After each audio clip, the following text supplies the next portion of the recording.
Okay, sorry if that was a little loud. Okay, cool. Let's turn this down over here. Testing 1, 2, testing 1, 2. Okay.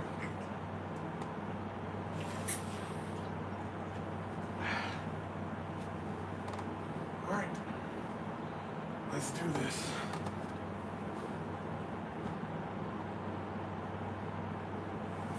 Yeah. Same old. Crap. That's okay.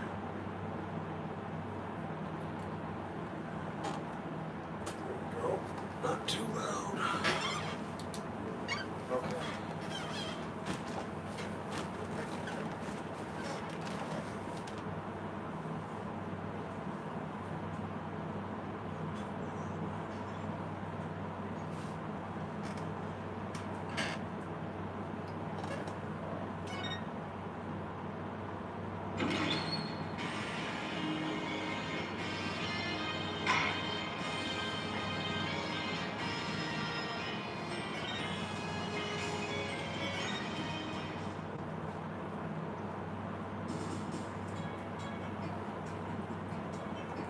Last time we were talking to Robin. Okay.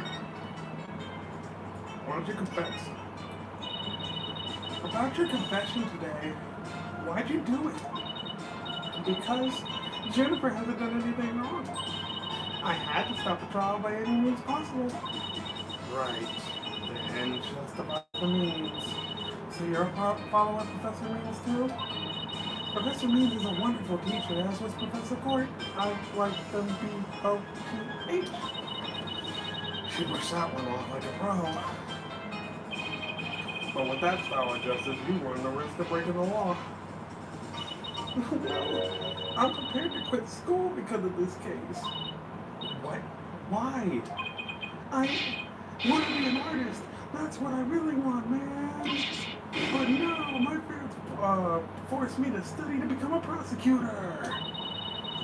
But if the trial went south, you'd have to drop out and give up on being a prosecutor. That's why you're what you're really after, isn't it? Mm-hmm. Talk about someone who literally changes at the bat of an eyelash. Guess she's been dealing with her own problems too. It totally makes sense. Yeah, I suppose so, but that doesn't make what she did right.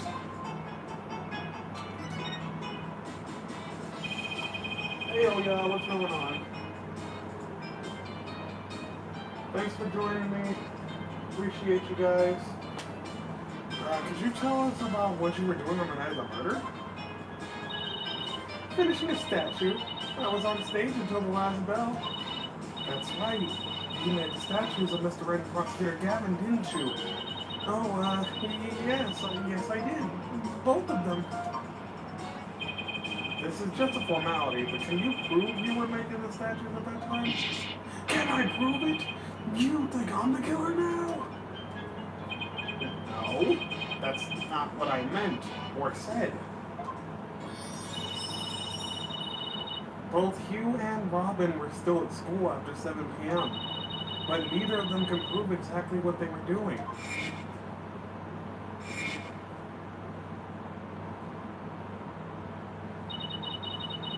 Could one of them really have murdered Professor Court? Have you had any problems now that everyone knows that you're a girl? No worries there. I discussed the matter with Professor Court some time ago. I told her I wanted to let everyone know I was really a girl. And just today I found out that she spoke with the school administration on my behalf. Wow, they must really like you. I know, right? But now I can finally be myself here at school. I don't have to hide the fact that I love girly clothes. That's why, Athena, I simply must have this and this by any means possible. What? What, this is evidence we need for the trial. Sorry, no can do. Aw, don't be a party pooper, Athena. Come on, please. Pretty please.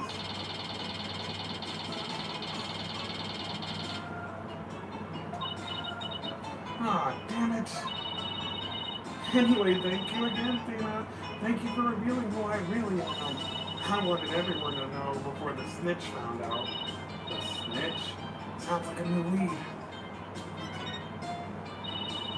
There's a rumor going around that one of the students here is a snitch. I hear they're watching everything we do, our activities, our relationships, our interests, scuttlebutt, and reporting it all to one of the professors. But why would anyone do that? Officially, I heard it's to seek out misconduct amongst the student body. But rumor has it grades were being bought and sold through this surveillance network. That's just bribery. The situation at Thymus Legal Academy is worse than I thought. While all this stuff is important, I still want to ask about that thing in the art room. I'll have to present some evidence to show her what I'm talking about, though.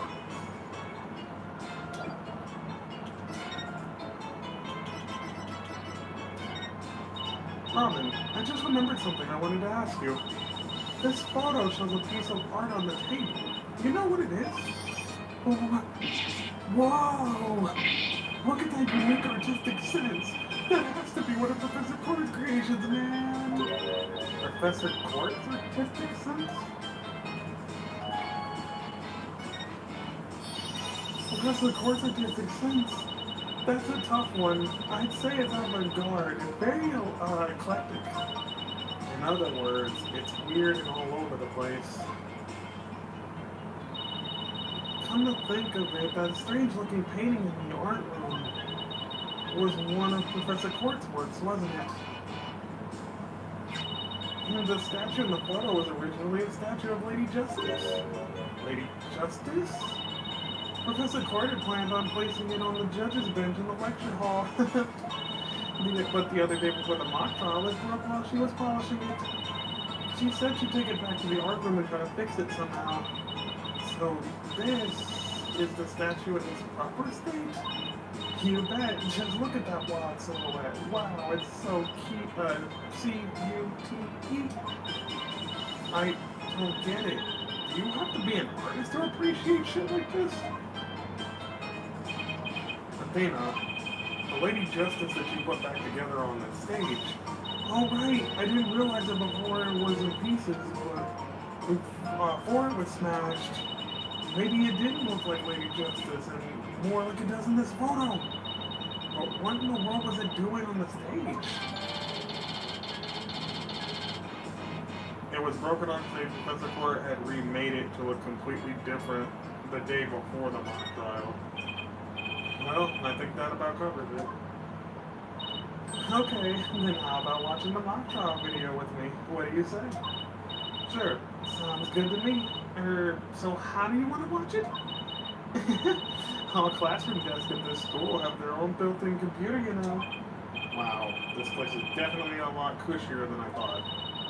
I know you guys are in a hurry, so I'll just fast forward to the important parts.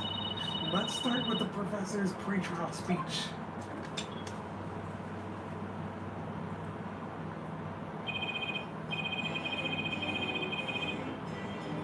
One moment. Good afternoon. I would like to start by thanking you for coming here today. Oh shit. That sounds like Professor Means. The mock trial, the crown jewel event of the school festival, will begin shortly. Is the camera like this the whole time? Yeah. It's in a fixed position in front of the stage. When I saw a student, I too could hardly wait for this day to come.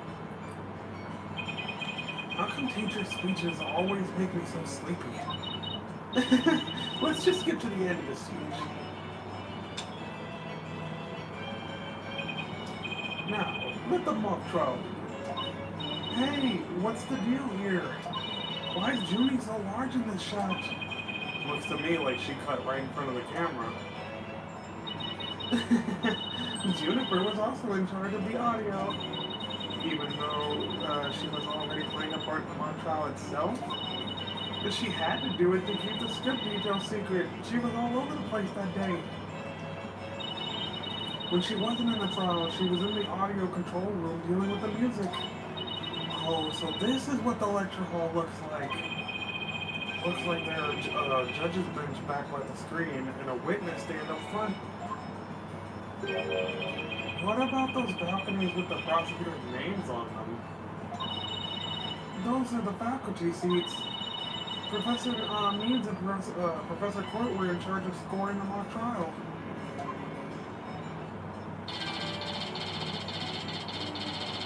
Lecture diagram. The diagram of the lecture hall where the mock trial took place. Okay, let's fast forward this a bit.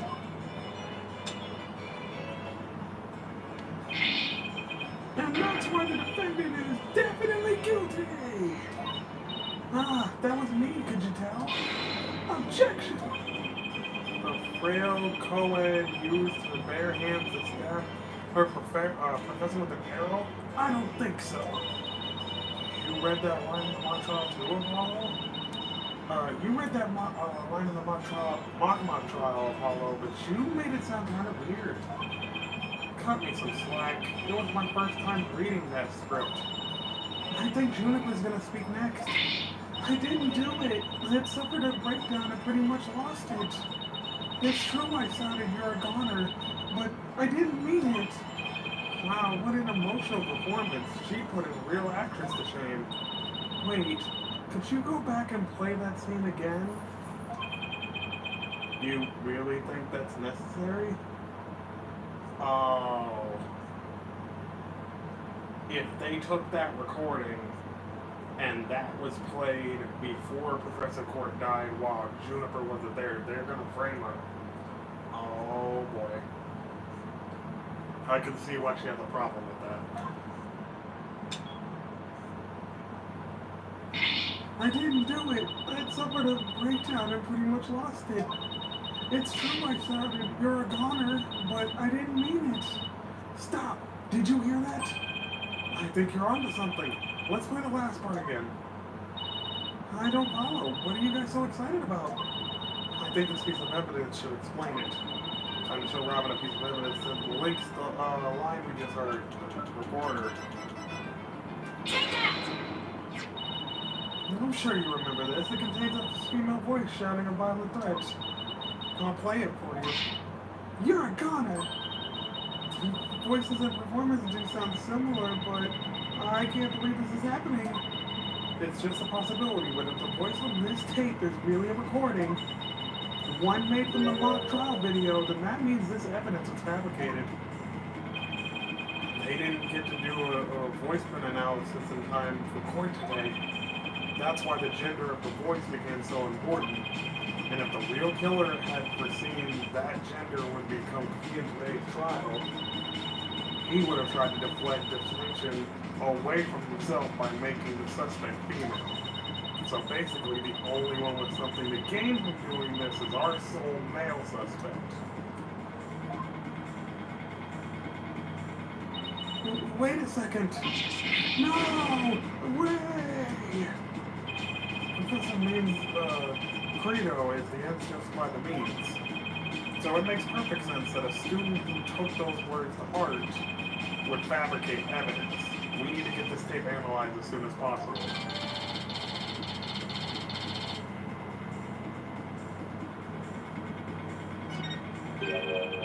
Allow me to assist you with that. Prosecutor Gavin, at least make some kind of noise so that we know you're here. It's go big or go home with Rockstar Entrances, Fraulein. Timing is everything. Let me make a copy of that tape right now, and I'll get the results as soon as I can. I trust that would be alright. Very much so. Thanks.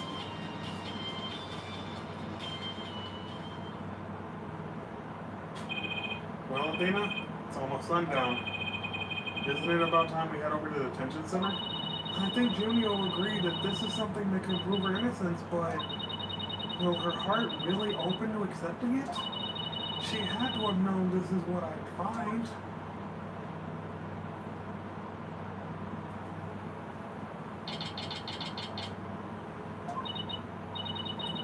And that about covers the main gist of our investigation. I see. Very interesting. You've been quite the busy beaver today. Thank you for all your hard work, Athena. Well, my time's about up, and it'll be getting dark soon, so... Junie! You must be tired after being on your feet all day. You should go home and... No, wait! You have to listen to me! I don't want to hear anymore. I know what you're going to say, Athena.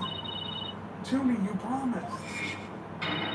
We're going to discover the truth behind this murder mystery, and we're going to bring you solid evidence showing you just what that truth is. If we succeed in doing that, I want you to promise that you'll accept it, Junie, no matter how hard it is to hear. Okay, but only if it's the real truth. So please just listen to what I have to say. Once you've heard me out, I'll decide what to do.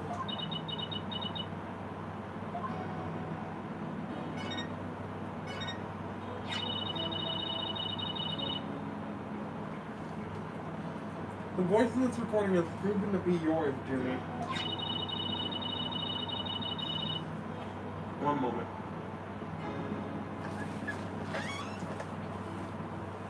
And in that mock trial video, we can hear that you're reading your line from the script. We're having them both analyzed right now, but from what I can tell, the voices are the same. And the only one that'd benefit from faking the voice recording would be you. But that doesn't make any sense. I mean, you confessed in order to protect me. That may sound strange, but his confession is a ploy to make himself look less suspicious. In other words, he was just pretending to protect you. Besides, his confession came after you and Robin had already confessed. If he hadn't confessed right then as well, wouldn't that have been a little suspicious? Say what you will, Athena, but none of us would hurt a fly, let alone kill someone. He was a gifted student. He gets outstanding grades and never causes trouble. Wait, Athena, my bracelet reacted just now. It did? But why? Junie, can you look me in the eye and repeat what you just said? None of us would hurt a fly, let alone kill someone. He was a gifted student. He gets outstanding grades and never causes trouble. Now I'm sure of it. She's lying.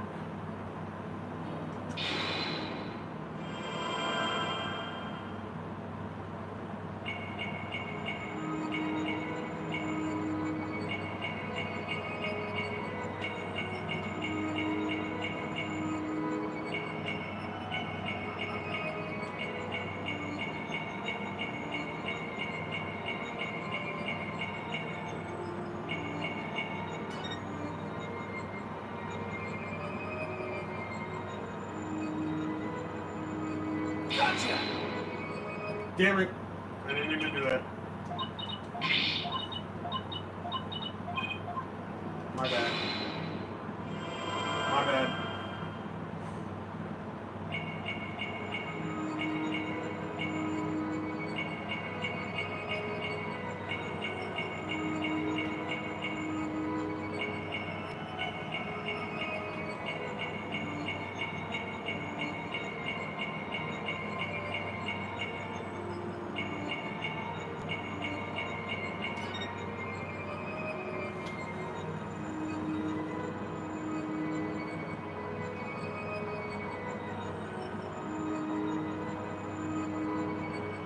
Gotcha!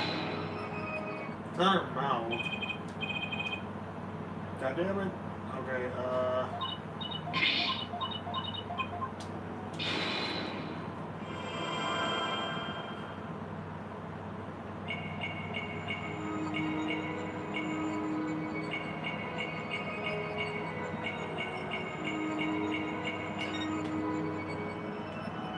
gifted student.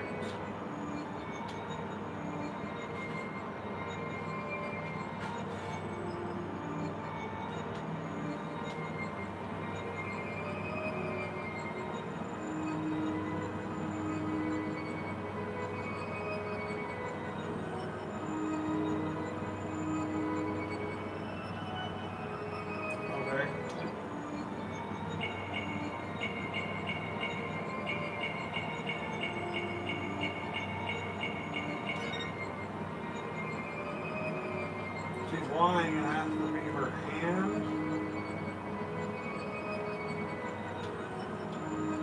Or something in her face?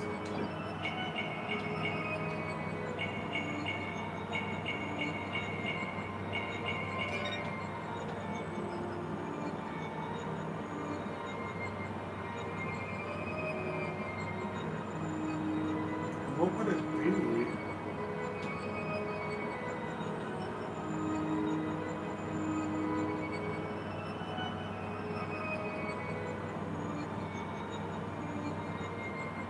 It's not her mouth, it's not her eye.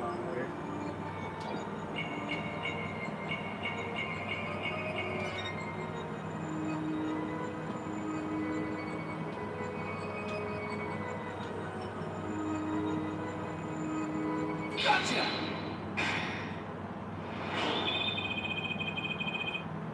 Juniper, you started coughing when you're under stress.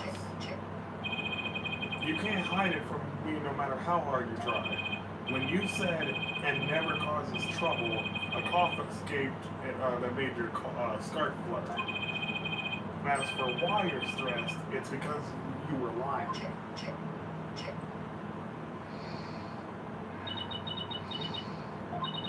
Junie, you're trying to hide Hugh's connection to this case, aren't you? And I believe that also ties into a secret about yourself. A secret about me? I don't understand. I already told Juniper, so I might as well tell you. I don't really care about her anymore. What? Why? Juniper's not all sunshine and rainbows like you think she is. He ended their friendship after he found out about Junie's secret, which means Hugh must have felt betrayed by Junie, making her...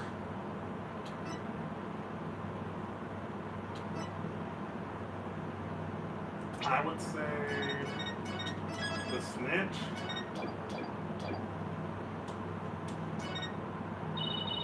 You were Professor Quart's snitch, weren't you? There's a rumor going around that one of the students here is a snitch. I hear they're watching everything we do, our activities, our relationships, our interests, and reporting it all back to one of the professors. And while fulfilling that role, you learn something about you you'd rather forget. Well, I don't know what you're talking about. Junie, please, stop hiding things from me. I hate having to force things out of you like this. Looks like we're gonna have to do this the hard way. Time to review the evidence and see if I can prove my hypothesis.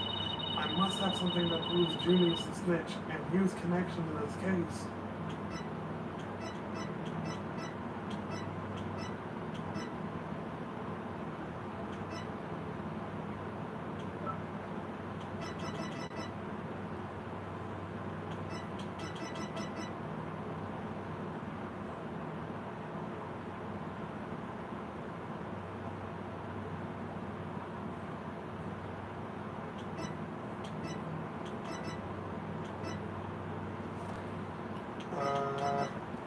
Would it be this scrap that says 120? Take that! I really to see you're coming around. Damn it. The snitch, huh?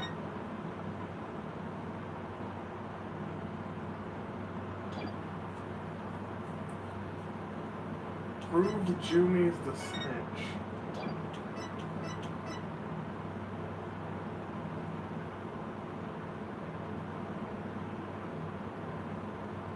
Take that! No. What the hell proves that she's the snitch?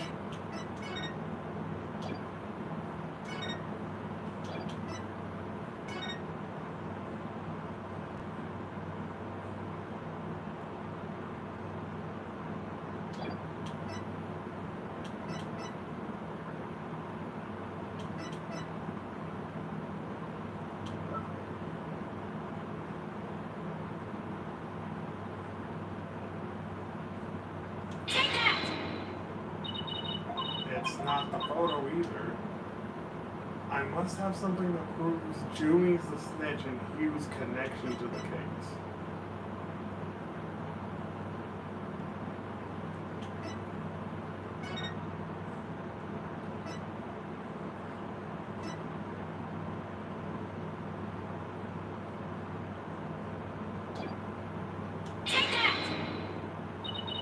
It's not that either. Then what is it?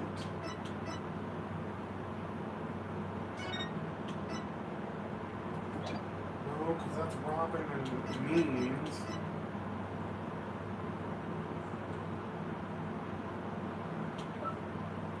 That proves she's the snitch.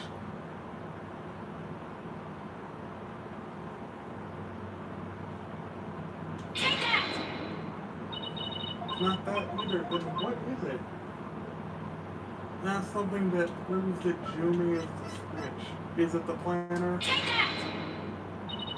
Motherfucker, the important thing. Yep. Or, wait, routine report.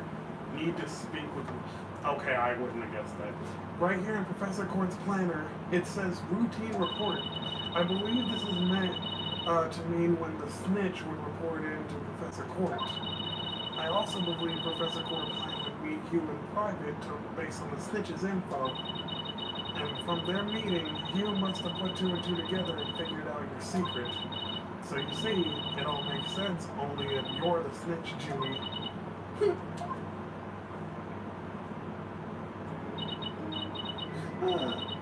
Forgive me. Forgive me, Peter. I've been lying to you this whole time. The truth is, I suspected you from the start. You did? Now this is surprising.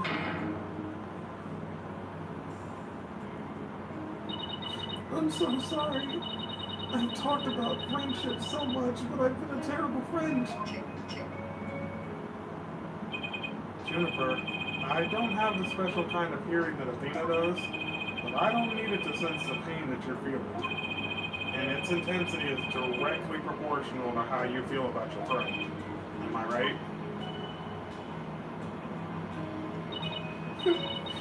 Polo, please, Junie, tell me why you suspected you. I have a feeling that will be the key to getting to the bottom of this whole case. All while Professor Means is in the room, by the way. What exactly was your role as the class snitch? Professor Court told me how Academy alumni had strayed from the path of justice. The dark age of the law, huh? And she didn't want any more of our students going astray like that. But few others at the Academy shared her view. I thought her ideas were beautiful, though sad and unrealistic. And she asked you to be her eyes and ears, didn't she? I used to report to her once a month about any wrongdoings that I had seen or heard about. And that report section in her planner, the one about from October 22nd, was a part of that? Yes, that's when I reported you to Professor Court. She snitched on her own friend? Damn. I had accidentally overheard you talking. What did you hear? He was talking to someone on the phone. I think it was one of his parents. What were they talking about? There's something about having paid money for good test scores. I only overheard him talking, so I never found out who the money was going to. What? That's just bribery. Hugh was buying his way through school, and if that's the case, then that evidence that always seemed out of place might actually be his secret.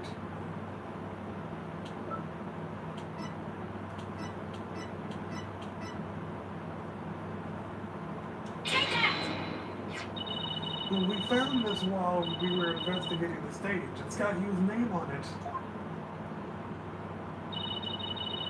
I didn't know what the number meant at the time, but now that I'm hearing about bribes, it must mean that a bribe of 120 grand was to be paid in October.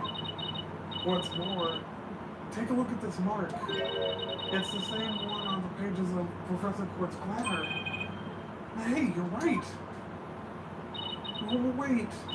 But why would Professor Court have that kind of information in her planner? You don't really think the person who was taking the bribe money was... It's just a possibility at this point, but it may have been Professor Court. What? That is impossible. She'd be the last person I'd expect accepting bribes. Like I said, it's just a possibility, but a rather good one. Maybe their private talk had something to do with the possibility of the bribery being exposed. And what started out as a little argument soon got out of hand. It's not your fault, Jimmy. Anyone would have suspected you if they knew what you meant. Or knew what you knew. No, I don't believe that alone would have driven him to murder. There's another reason why I suspected you. You've got to be kidding me. There's another reason?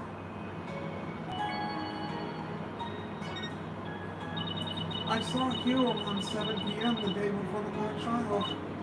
Oh, so she's finally ready to talk about that. When I saw him, Athena. Judy, are you alright? Just try to relax and tell me what happened. I never wanted to see what I did. But I'll have to live with it, won't I? In that hallway, Hugh's hands. His hands were dripping with blood.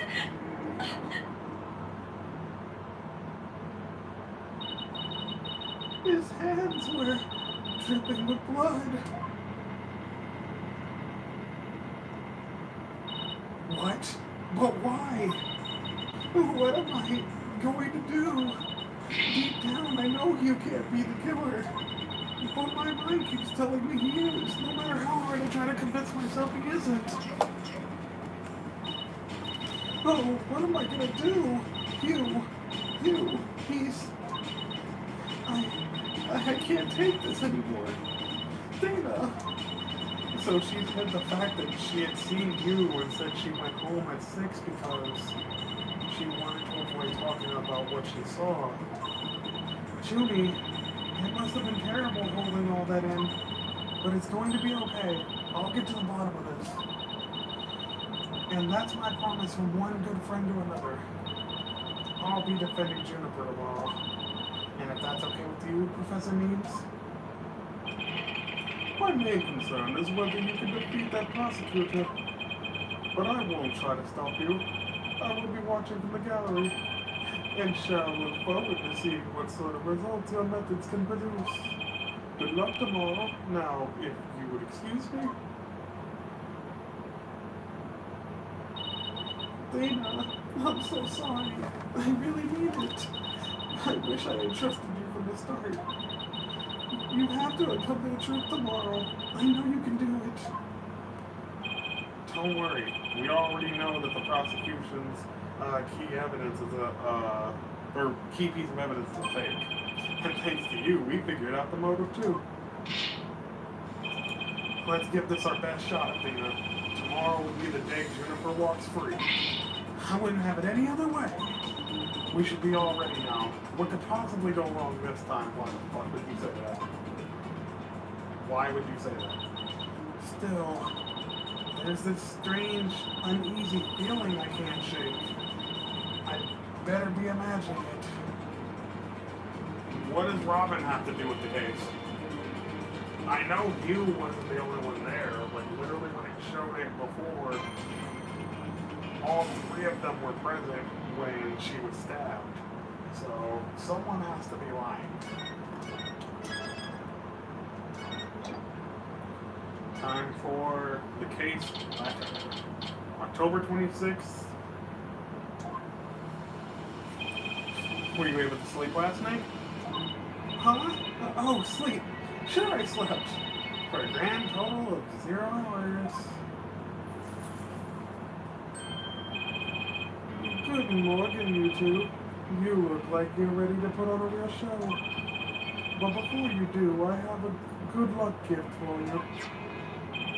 The voice print analysis came back and the results couldn't be more clear. The voice in the mock trial video, the tape recording are 1 and the same. And In other words, the recording's a fabrication.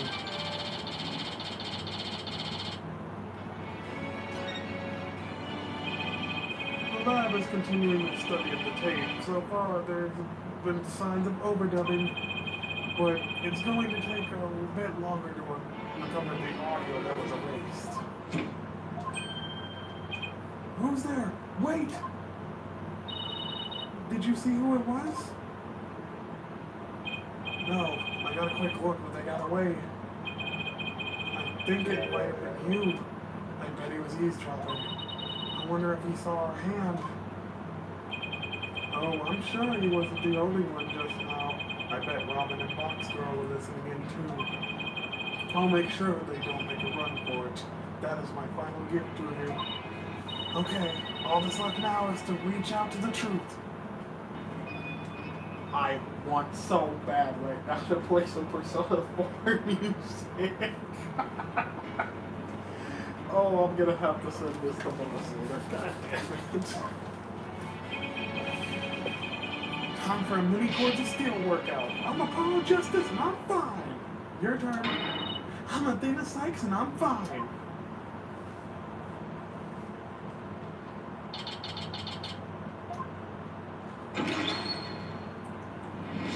Court is now in session. All rise. I'm not doing the Damien Priest thing. Court will not reconvene for the trial of Juniper Woods.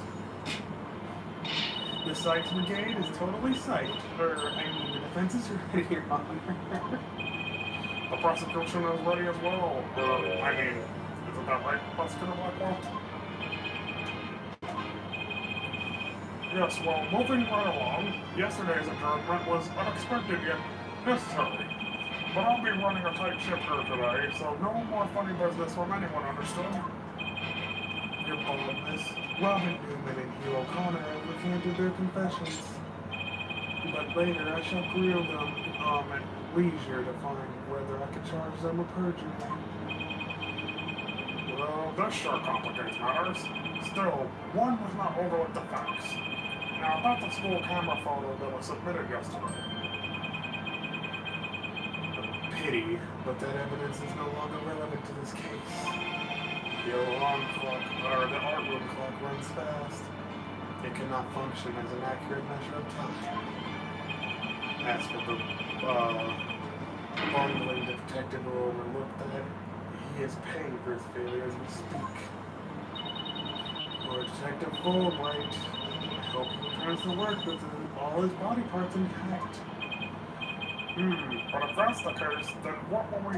The accused is the sole person who could have moved the body from the art room to the stage. And I mean to prove it here this day. It's just like Detective Fulbright said, but what does he have up his sleeve? My understanding of this heinous crime is thus. The murder took place near the center of the room, as evidence of the bloodstain. Blood was also found on some of the pottery next to the window over the maintenance area, which is to say the body was carried over to that very window. From there, it was dropped down to the maintenance area below, and though there was various scratches to the body aside from the fatal wound, that too was per the script. A high jump mat was employed to cushion the fall. Then a ball cart was used to haul the body over to the stage.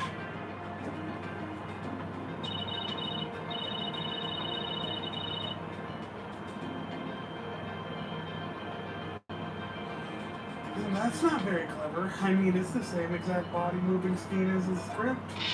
Anyone could have moved the body that way. Objection! Your propensity to spew forth words before you think is not very clever either. Why, you? Moreover, the prosecution has a witness, which is most unfortunate for you. Witness, it's time for you to come forth. Sorry, I changed the voice. I found it after he said objection. Well then, will the witness please state his name and occupation? Hugh O'Connor. I'm a senior at the Diamond's Legal Academy and I'm studying to be a lawyer. Yesterday I told that lawyer there that I would testify to the truth. So I intend to cooperate fully in today's trial. Happy now, Miss Sykes? What's he up to now? The court appreciates your cooperation, Mr. O'Connor. Now, your testimony, please.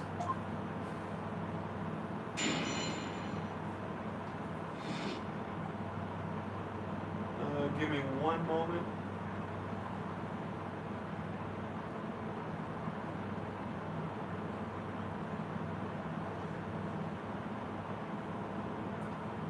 Alright, back in video. Cool. What O'Connor saw. Okay, I'm gonna try something different for these parts. I might not read it in their voices, just to not put a strain on myself. I'll probably read these normally. If you guys like me doing the voices during these parts, let me know, and I'll actually continue it a little bit differently. What O'Connor saw. The lecture hall was... I'm gonna do it just off of instinct. I might just continue doing that, but I'll try to read it normally.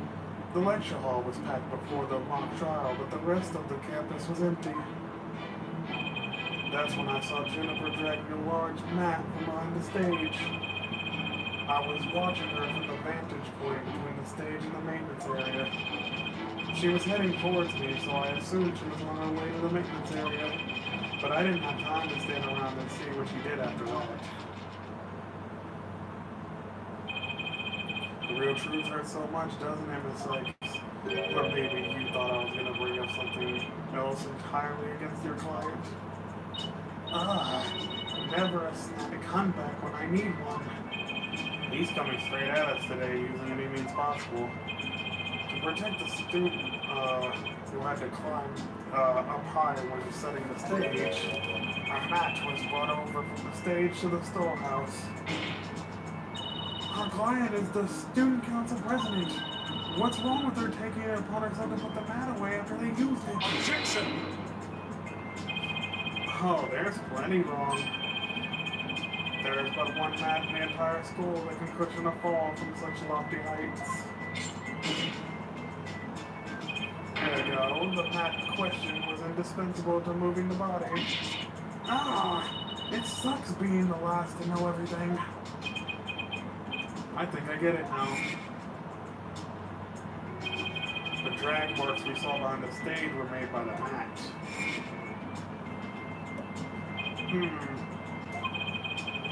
If the only mat of the thickness was where the body is assumed to have been dropped, it would be hard to deny a possible link to this case.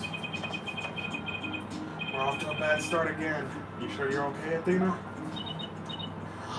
It's game on, Hugh. Game on. No Yu-Gi-Oh! I'm gonna turn your arrogant perfect scored grin, into a teary-eyed frown of failure.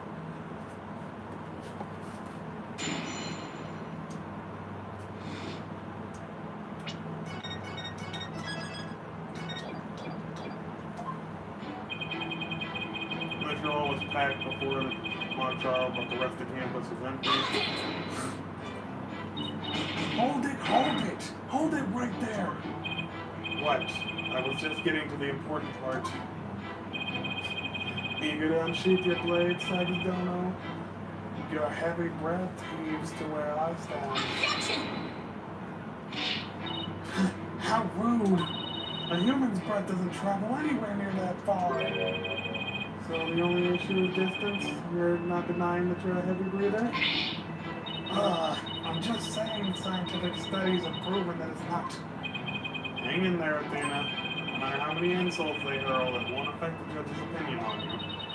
What about my own self-esteem? Let's get back to what happened before the mock trial. When I saw Jennifer dragging me a large mat from behind the stage, our client was simply putting the mat away. It had nothing to do with this case. Objection! That is where you're wrong. There is but one mat in the entire school that can cushion a 3-story fall. Hence, The path dragged by the accused was essential to moving the body. If we win this one, I promise to donate another thick mat to the Academy. Now, show me how to show you the truth. You have my full cooperation.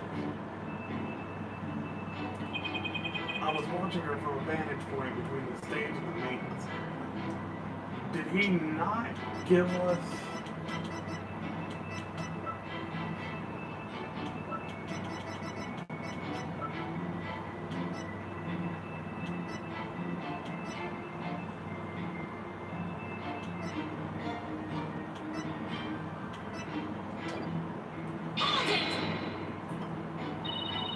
Mr. O'Connor, are you positive you were standing exactly where you said you were?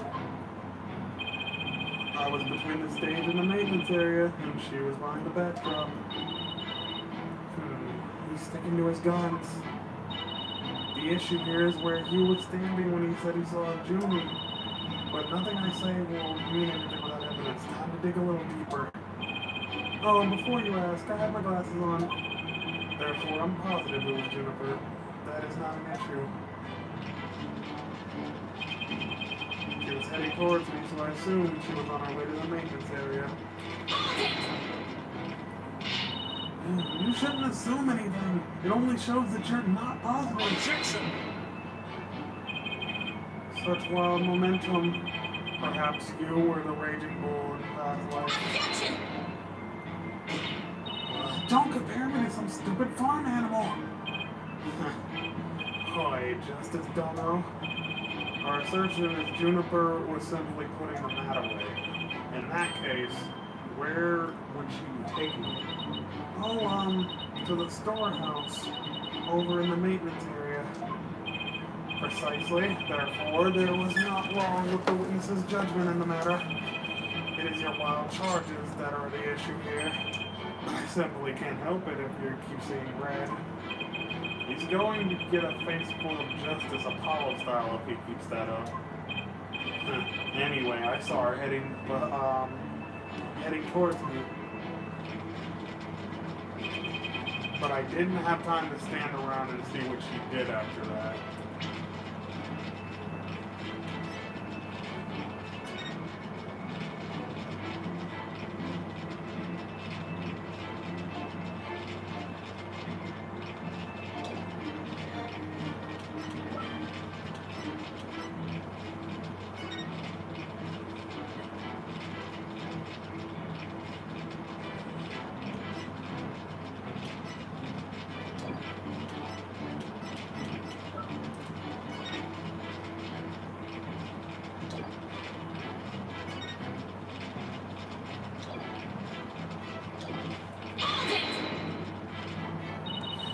Then it's entirely possible that someone else moved the body, correct? Objection! Are you mad or merely delusional? Everyone was in the lecture hall before the mock trial. The rest of the campus was empty. Ergo, the only probable suspects were the three trial participants. I know. Thank you for stating the obvious. I also know that you, Hugh O'Connor, were one of the participants. Mr. Confidence sure goes all out when he tells the truth. Well, I don't think he meant for any of that to be misleading, but it does make it factual. Careful now, Athena. A genius like you could be leading you right into a trap. I'd be surprised if he wasn't, but all I could do was charge forward with both eyes open.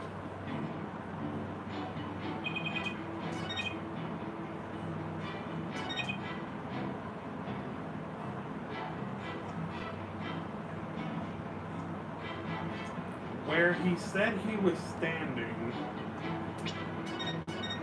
when he saw her.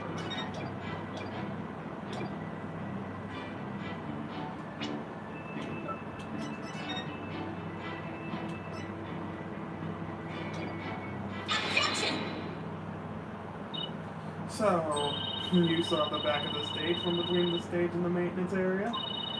Well, let's take a look at this photo taken by Mrs. Scuttlebutt, shall we? This photo shows the students setting up the stage the day before the mock trial. Do you see the big construction screen to the right of the stage in the background here? Why, yes, in fact, there are a bunch of those next to my house until a few days ago. It was so noisy behind there, but I couldn't take a pic. Oh, how it piqued my interest. Exactly, Your Honor. You can't see past such screens. That is their purpose. Now let's see, how exactly is that screen positioned again? Aha! Since it was to the right of the stage, it should be right here. And from this vantage point, the witness claims to have seen our client behind the stage backdrop. Oh my, but the screen would have been directly in the way. That's right, therefore the witness couldn't have possibly seen our client from this point. Ah! Ow!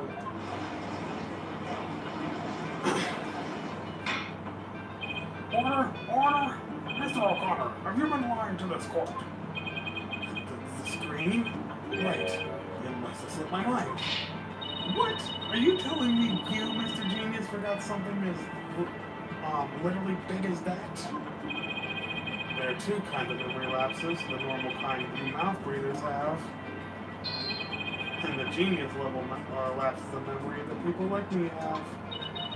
Why don't you just admit that it was a normal everyday brain fart already? Will the witness now please restate what he remembers minus the lapses of memory? That's easy. I was on the other side of the screen. In other words, I witnessed Juniper from the stage side of the screen. You were testifying that our client was behind the stage. But need I remind this court that the back of the stage is not visible from the front. To actually see our client behind the stage from the stage side of the screen, the witness himself would have to have been in the same area behind the stage. But in that case, our client would have definitely been Mr. O'Connor, would have definitely seen Mr. O'Connor.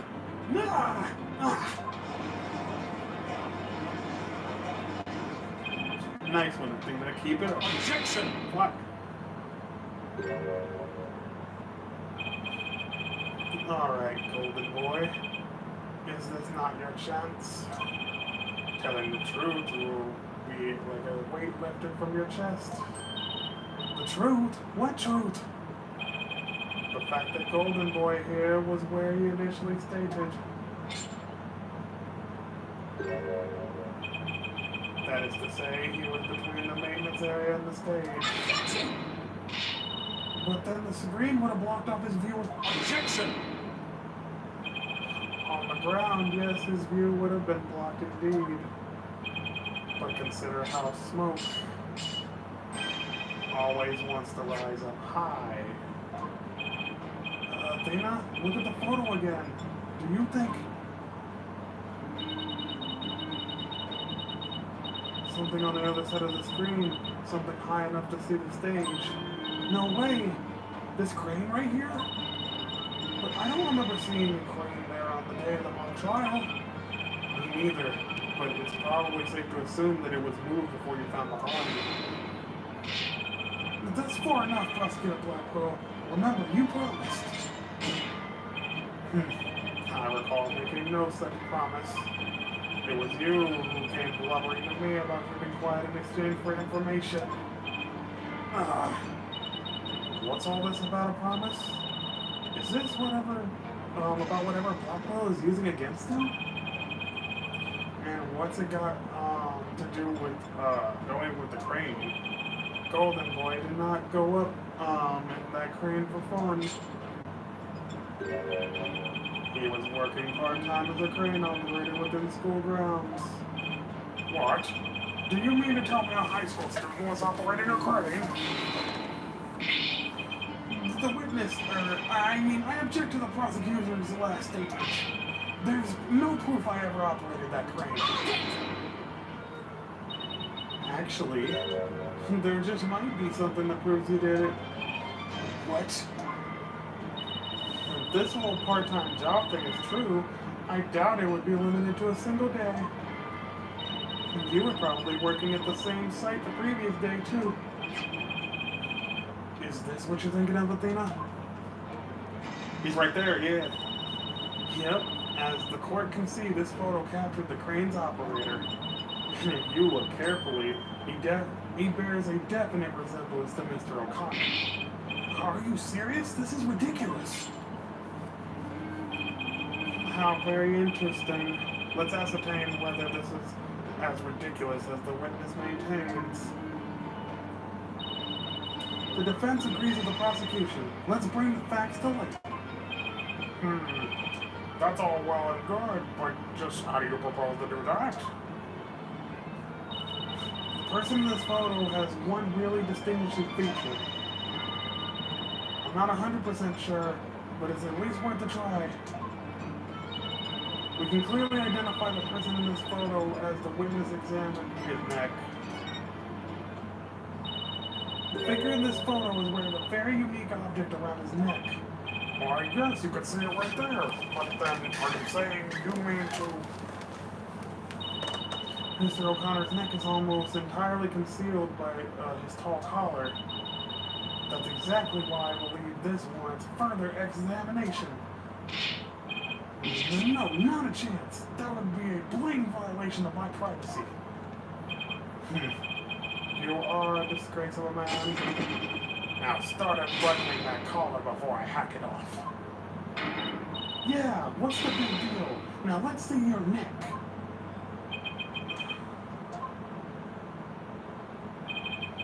I guess I have no choice.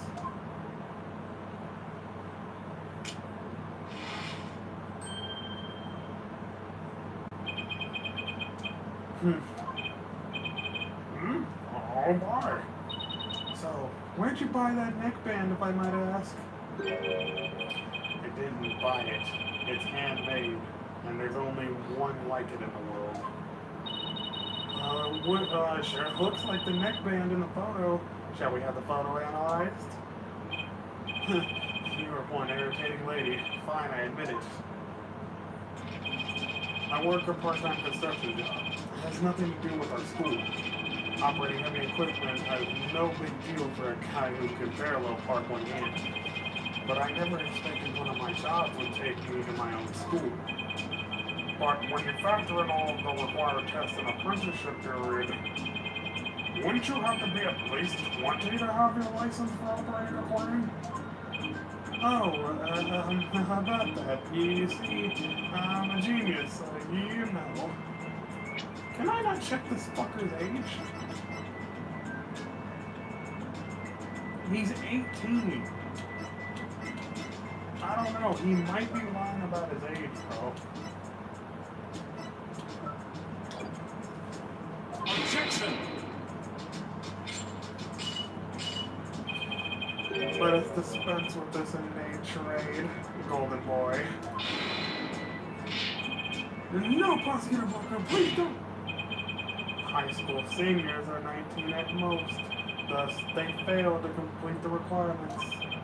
But that does not apply to you, does it, Mr. O'Connor?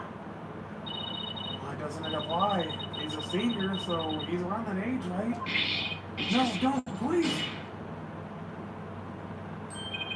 Actually, Golden Boy here is 25. He took a 7-year break from school. Wait, come again? Take a gander at the official school enrollment documentation. It's all right here. No! 25? You mean he's older than me? I'm 25-year-old in high school.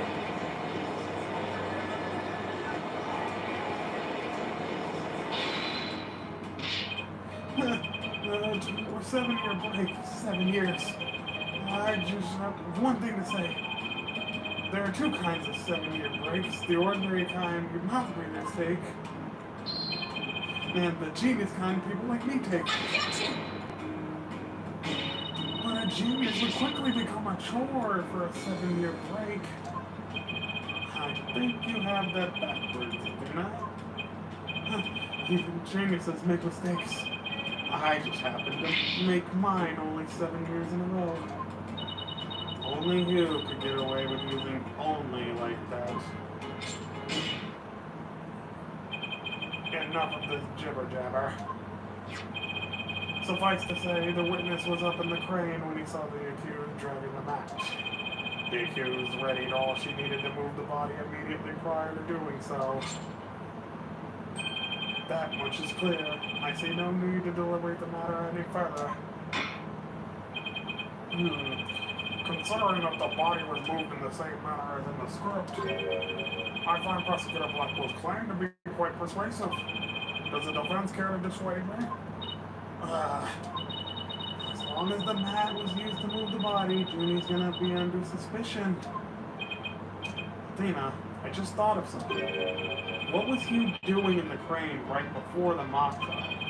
He couldn't have been doing it, he'd been on the job at that time. Ah, shit. My bad. I mean, he was waiting for the trial to start.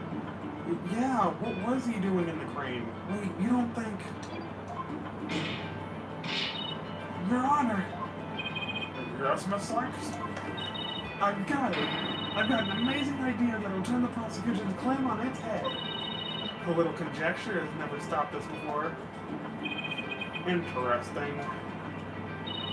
Mr. O'Connor, you were using the crane to...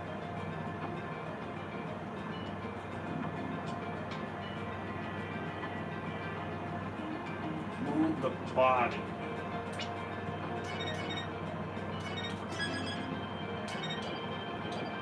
Because that's how it ended up in the courtyard.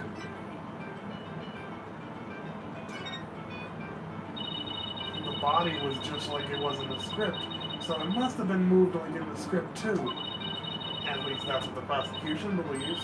How simplistic, even foolish. Those are pretty strong words, Athena. You sure about this? The witness is a licensed crane operator, so we could have used it to move the body. Objection! Well, Golden Boy, care to chime in? I intend to say no more on the matter, save that this does not bode well for you. Wait, he's on my side this time? Or is this another trap? Watch this. I can use my bow and arrow one-handed. Wow, that's a crazy level of dexterity. I can even drive a crane with one hand. That's easy.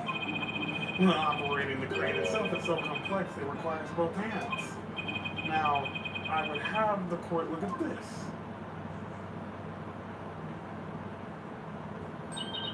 Oh, please tell me that's the ketchup stain.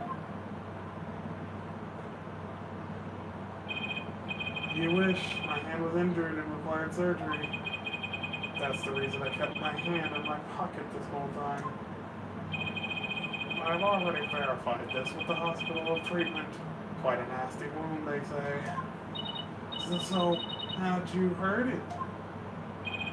I see no need to discuss that. It has no relevance to this case. Two hands are required to operate complex machinery such as a crane. Ergo, on the day of the mock trial, the witness was incapable of moving the body by crane. Now I'm the fool! I planned on moving the crane the night of before the mock trial, but then I got injured. Wanting to keep my part-time job a secret, I had to do it just for the mock trial instead. Ah, and you had thought this was a big break we've been waiting for.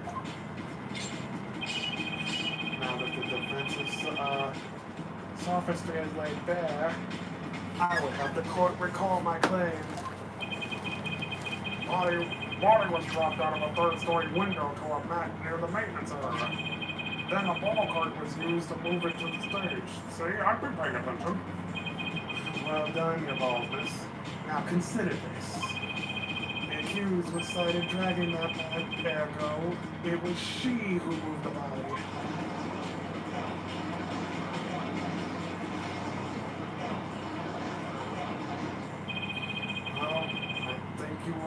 check, Athena. You do? Yeah. Juniper remains a prime suspect if we assume the body was moved per her script. So as a defense, you have to figure out how else the body could have been moved. Please give me a second.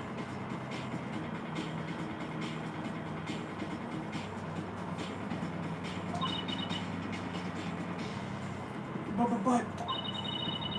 Oh. Is he telling you there's another way to move it besides the crane? Wait.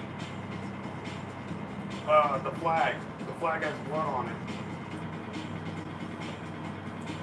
Miss Sykes, if you have a counter-argument, this court would love to hear it, and if you do not, it is time for a verdict. Isn't that correct, Your Baldness? No, not yet. All I have to do is show that the body wasn't moved like it was in the script, right? Well, that would show that the plot had nothing to do with this case. There's a sword of great renown that comes down sophisticated lawyers. Its name is evidence. You don't scare me. Force a smile, Athena. You can do it. What's wrong with your face, Athena? It's a weird mix of terror and a creepy grin. Just focus on how the body could have been moved without it being dropped. How could anyone lower it just by dropping it? It's not like it could fly. Or maybe it could. After all, there is a way to zip it between the art room and the stage.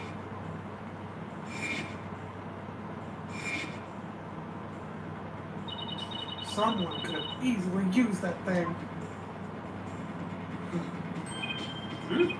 Oh, yes, of course. Miss Sykes, the court would like to see what you have for us. All I have to do is show the tiniest shred of a possibility. The magna ball cart weren't used to move the body. This is what was used.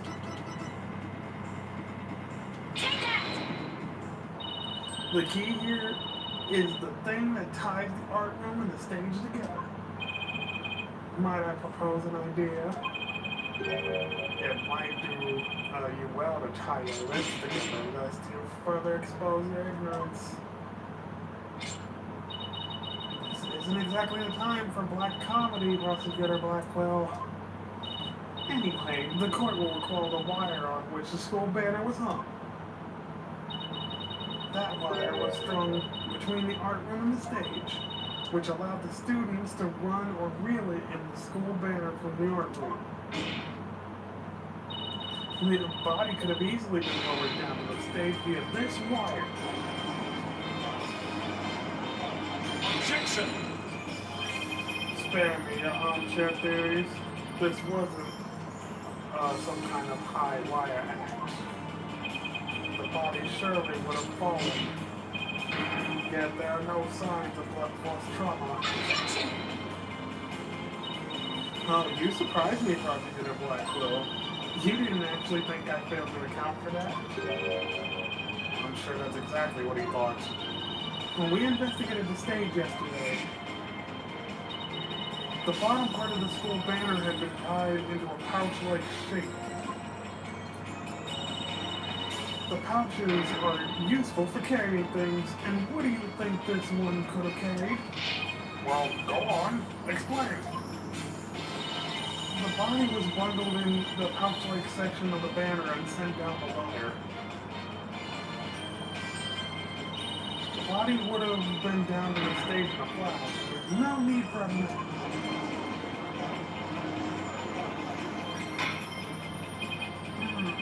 I've heard the phrase carrying the banner, but the banner's doing the carrying? Objection! I have no patience for you, nor your cheap harlotry. Your claim is as shaky as a corpse performing that absurd highway act. If you have an actual objection, then just come out and say it. Fine. I trust you recall the blood stains left on the art room pottery. If the wire had been used to move the body, it would have had to be via the window above the quad, the one with the winch. However, the bloodstained pottery was next to the window above the maintenance area. Ergo, the wire and banner have naught to do with this case. Oh, the bloodstained pottery. I remember that. It's definitely good. Going back to the mat theory if we don't do something. Well, Miss Sykes, I hope you have something better this time than a circus act. My wire theory is true, and that blood on this pottery must not have been... Can we say it's all the victim's blood?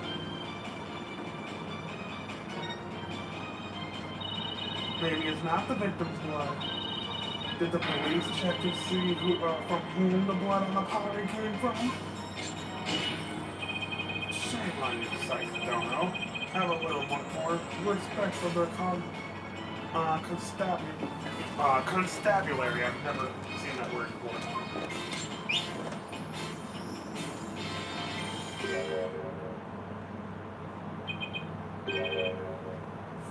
Alright.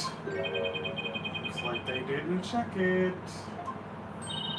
Ah, don't let it get you down, Prosecutor Blackwell. Everyone makes mistakes. Spare me your cheek. We will not know either way till the tests are run. True, but in the meantime, I'm gonna press my claim as far as I can. Your baldness, I demand that blood on the pottery be analyzed this instant. Of course, it shouldn't take long to get the results back.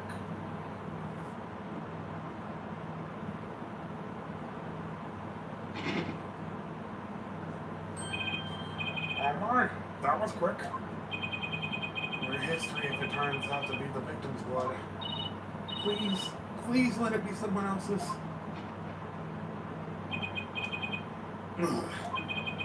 See if the blood was not from the victim. Or what? Furthermore, a comparison with other parties involved in this case reveals that the blood belongs to one Hugh O'Connor. Score! That's how he used his hand.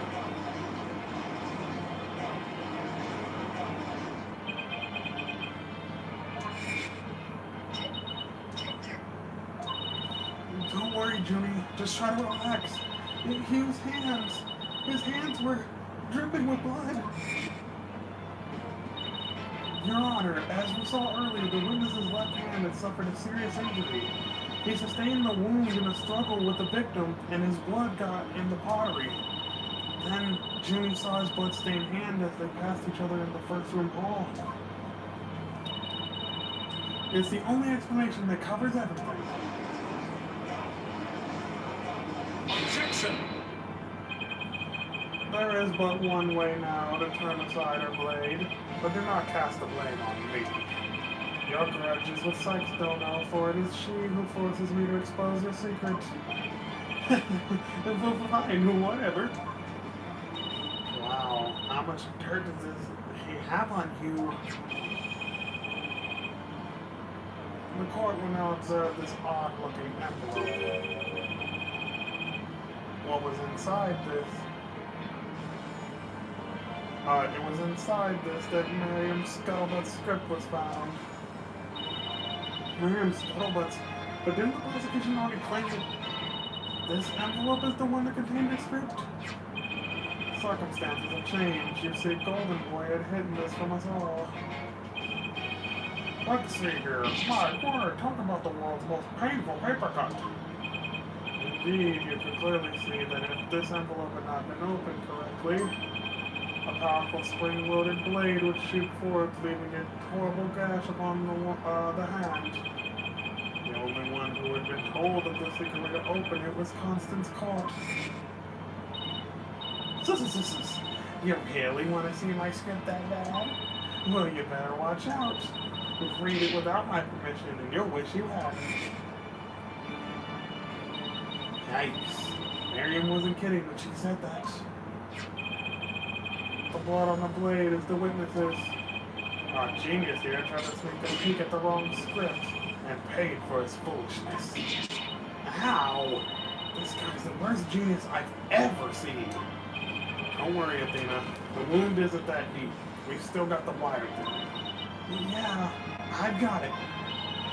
Since the blood by the window overlooking the maintenance area isn't the victim's, there's no longer any basis for denying the body was moved using the wire and banner. Therefore, the defense once again asserts just that.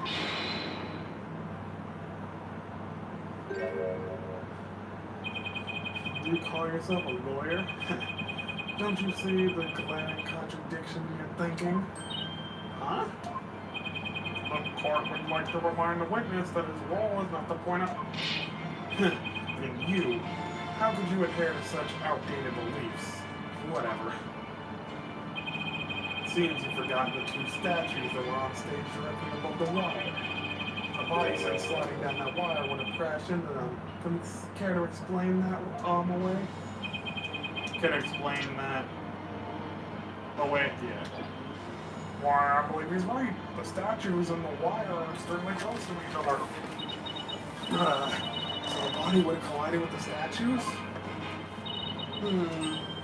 What if they did collide? Wait, that's it!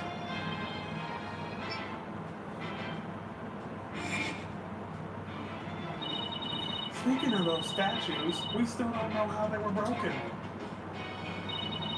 But if we assume the body crashed into them,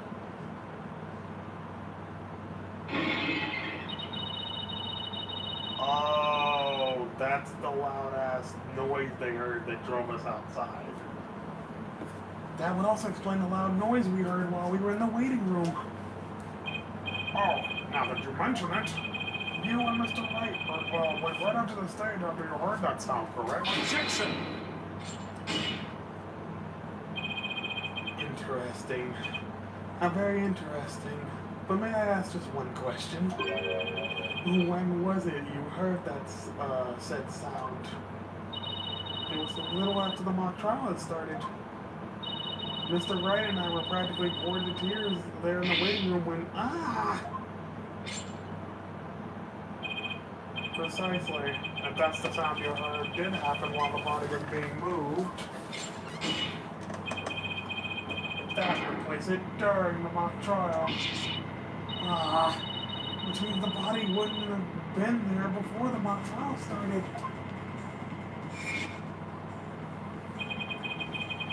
You see, right before the mock trial started, I saw the body.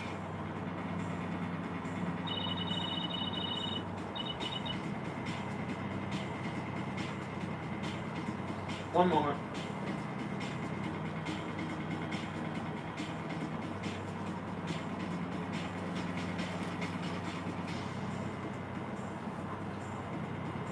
If he said he saw the body before the mock trial, or he said he saw it before the mock trial, if so, then my claim that the body was moved during the mock trial doesn't hold water. Stupid contradiction. It's gonna get me and our case killed. The focus was on just 3 suspects because the body was moved before the mock trial. That has been the major premise thus far. Your assertion before, or therefore, contradicts the very foundation of this case. Objection! Both sides still lack incontrovertible evidence. So, should we not also treat Golden Boy's testimony with some level of suspicion? Good point. The prosecutor Blackwell is on our side? I bet he's figured out the truth behind this case. Well, great, as long as he's not up to something else. If the statues really were broken when the body hit him, then Hugh's statement about seeing the body before the mock trial is a big fat lie. Okay, Mr. O'Connor, let's get to the bottom of this contradiction of when you saw the body. Look me straight in the eyes and repeat your statement to me. Like I said before the mock trial, the body was, you know. I shall only say this once, Golden Boy. You had best tell the truth, and do it now. That is, if your head wishes to enjoy the continued companionship of your body. Now, Out with it.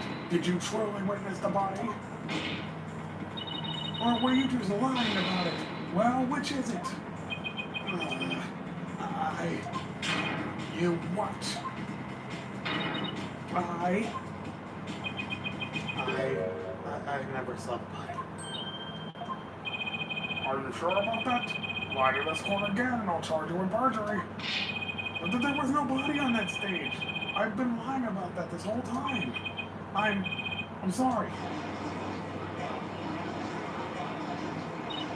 Yes, we've exposed you as a big fat lie for what it is. But why would you lie about that to begin with? Order! The base premise of the body was moved during the mock trial has been overturned. I imagine this has an impact on both the defense and the prosecution's case. Well, first I'd like to thank the prosecutor. This brings us one step closer to the truth. Now, at least we know the body was moved using the wire in the school banner. Indeed, that much I shall concede, Sykes don't know. The body was moved as you stated, and in the midst of the mock trial. So both sides are satisfied then? The body was moved before the mock trial. We have our 3 suspects. But the move took place in the midst of the mock trial is an entirely different story. Right, all 3 suspects were in the mock trial. That gives them all solid alibis. Objection! How simplistic. Did you forget about the student in charge of the audio? Amidst the mock trial, she was the one soul who could have leave or re-enter the lecture hall. Well, what's this? Who is this person in charge of the audio? Oh no, how could I forget? It was Junie. Fuck. Hey, what's the deal here? Why is Junie so large in this shot? Junie was also in charge of the audio. And when she wasn't in the trial, she was in the audio control room dealing with the music. Indeed, the one who could enter the art room amidst the mock trial to move the body was none other than the accused, Jennifer Woods. She was in charge of the audio. Oh no! Damn it! Well, yes, I see. That does make perfect sense. This can't be happening. Instead of exposing Hugh's crime, Junie's even deeper. No matter how you slice it, we're cooked. Here I thought Prosecutor Blackwell was on our side, at least on this issue. Twisted Samurai strikes again. Twisted, it's more like dirty rotten. Your baldness. It's time to put an end to this farce. The prosecution has presented a quite convincing case, but the defense has one last chance to voice any remaining objections. Well, Miss Sykes, Apollo, what are we gonna do? I've got nothing left. Nothing. Nada. Niente. I've been trying to think of something, but I'm drawing a big blank too. Poor Junie. Unless we figure out something, she'll be... The fabricated evidence. She wasn't in charge of that. Objection. Well, I object to...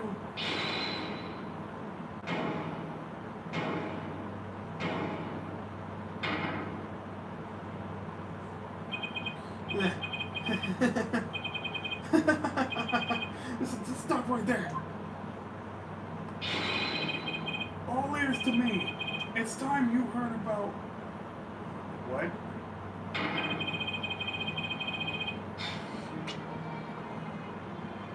About the rare genius of Hugh O'Connor. Listen and you'll hear the secret behind my perfect crime. Perfect! Crime?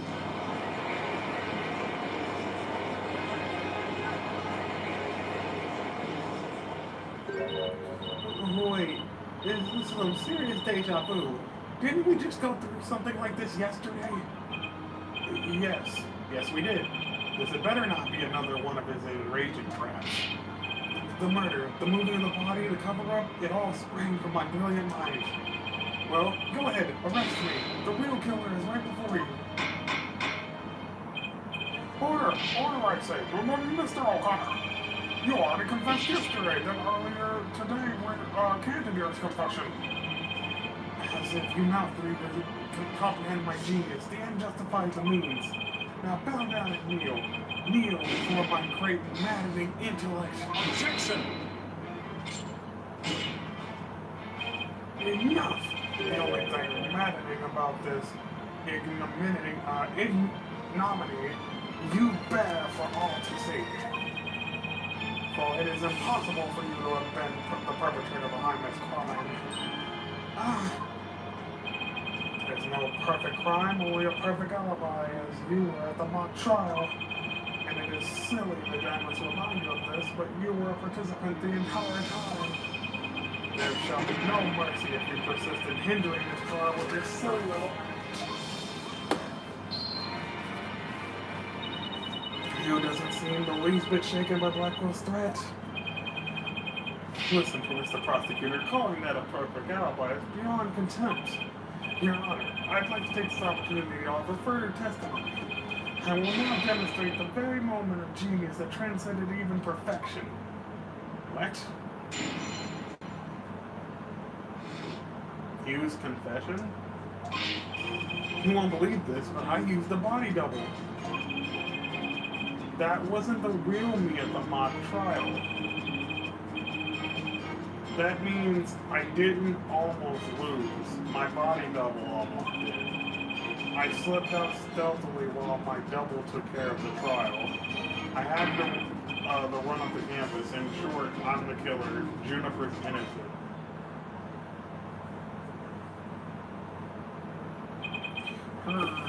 I have a question I was hoping the defense and the prosecution can help me answer.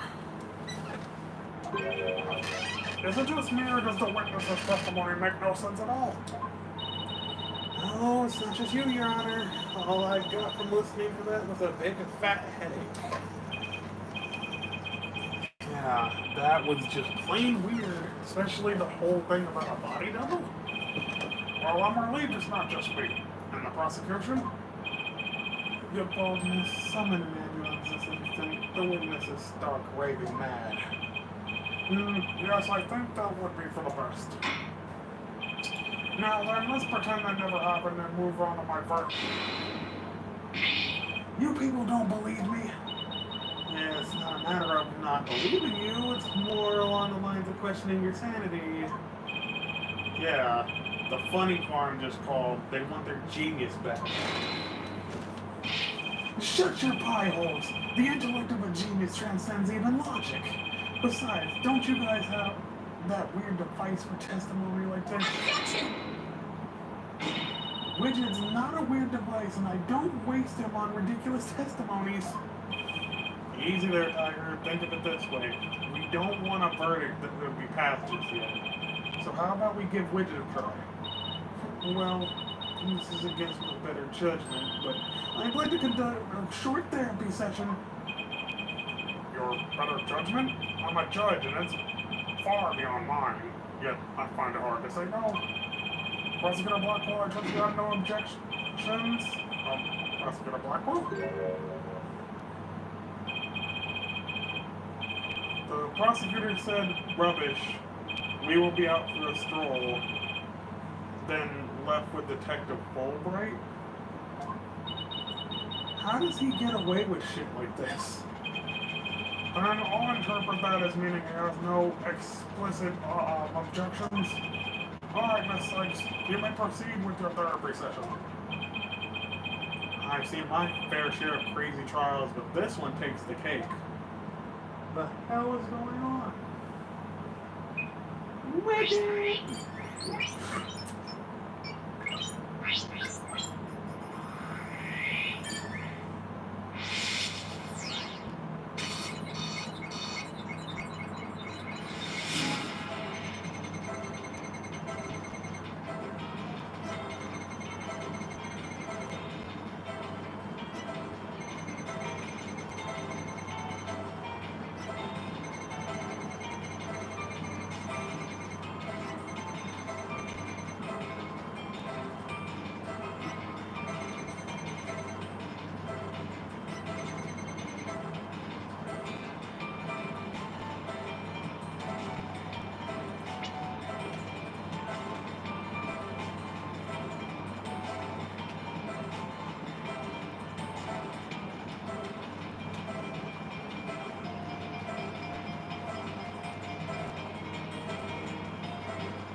Mr. O'Connor, yesterday you said that you didn't really care about Miss Woods anymore.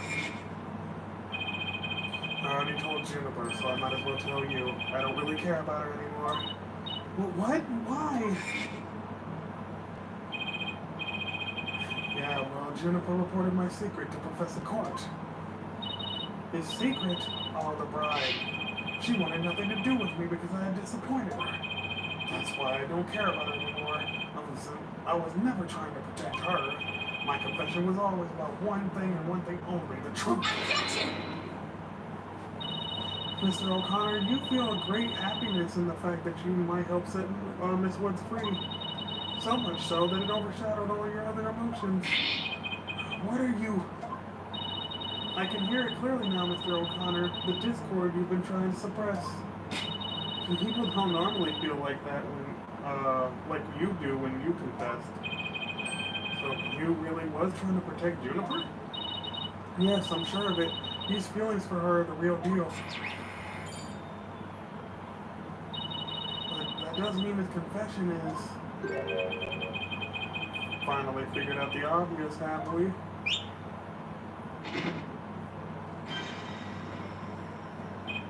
Why, Oscar the Blackwell, you're back! The confession was not but lies, save for the part about being in the mock trial. Can we all agree now that the killer is the one in charge of the audio, i.e. the accused? Ah! Why couldn't you have taken a longer stroll, goddammit? No! You haven't unraveled the genius of my body double trick yet. You can't be serious. Do you really expect us to believe you had a body double? Yes, I do. But if you think I didn't, then prove it, huh?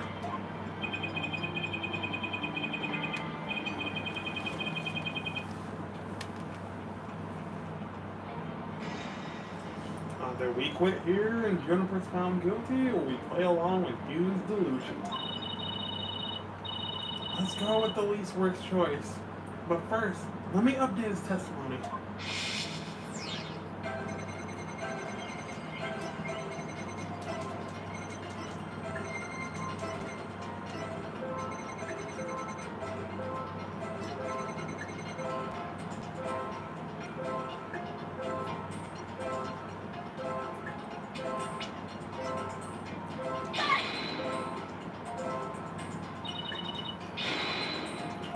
It's not inconsistent. Damn it.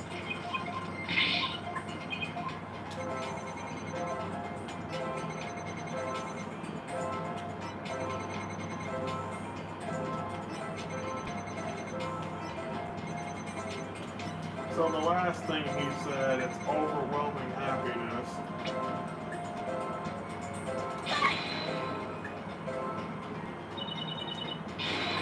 That's not inconsistent?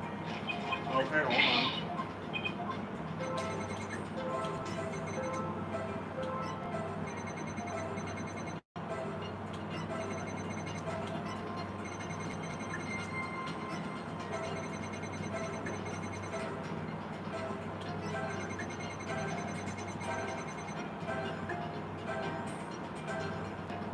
Why would you be shocked by that?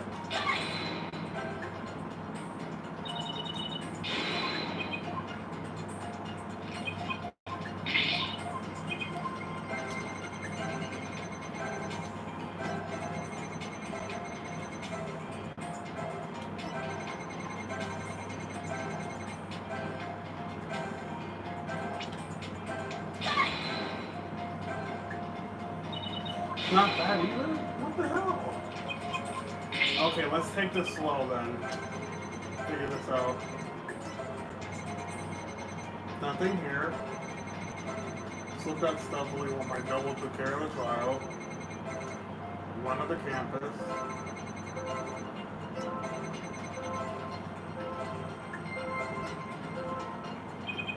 Body double, what a bunch of baloney.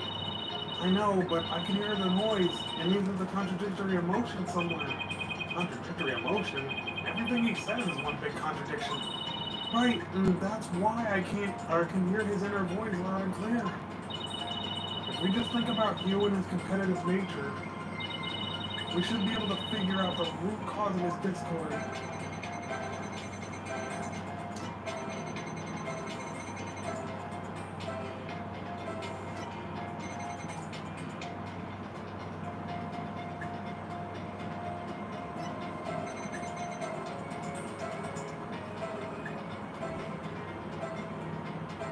Is it him being happy here?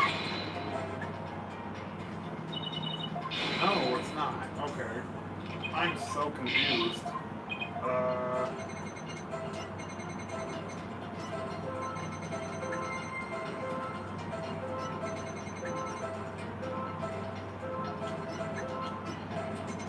His competitive nature.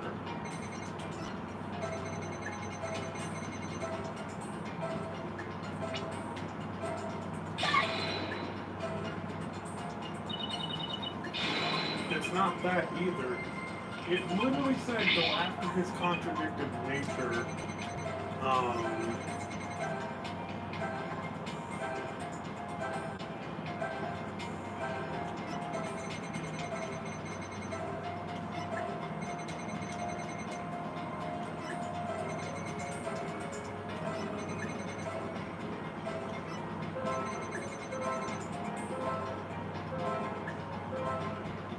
I didn't see that before. The fuck?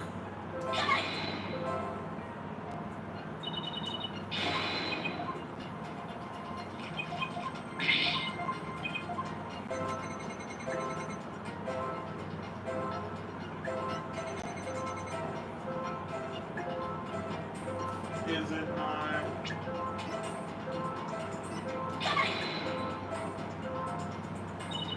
It's not that either. What the fuck? I'm so confused.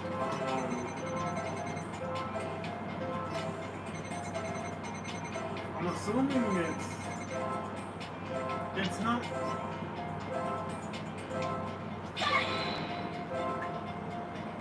Is it not being sad? The fuck?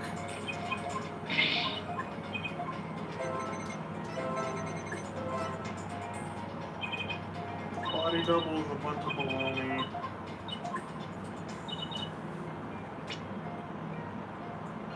If we think about you and his competitive nature,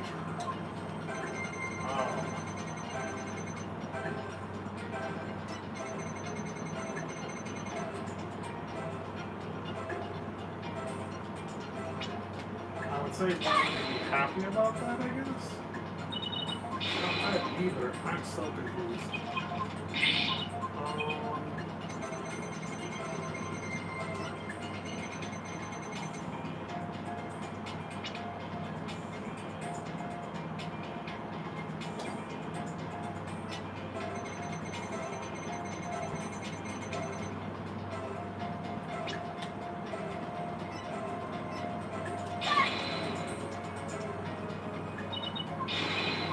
I'm so confused, like, then what the hell is it supposed to be?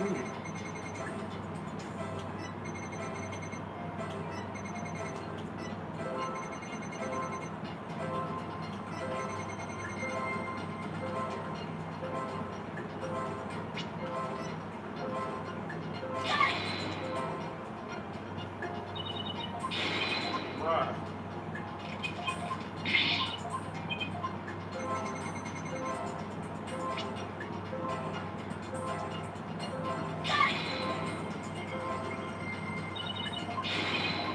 I'm so confused, bro.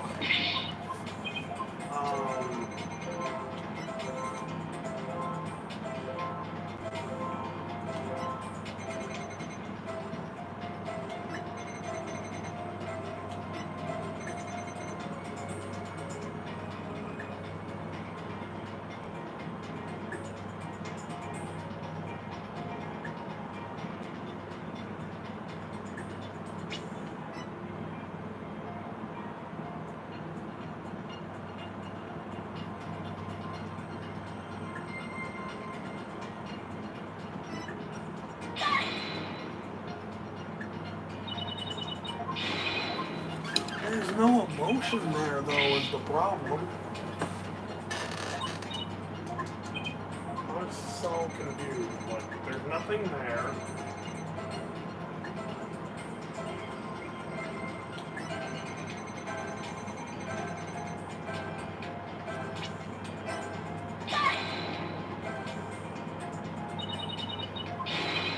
I'm so confused, bro.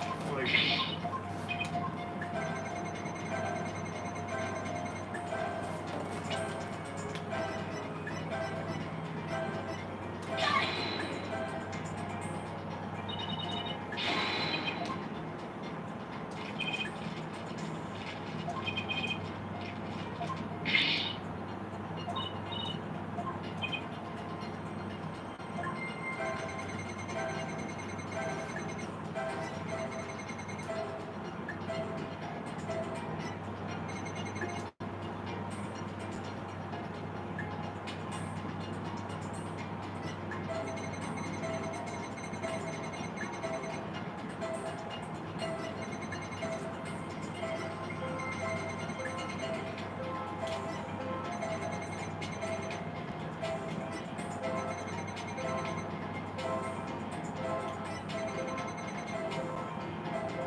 it's not that either. What am I supposed to press here, bruh?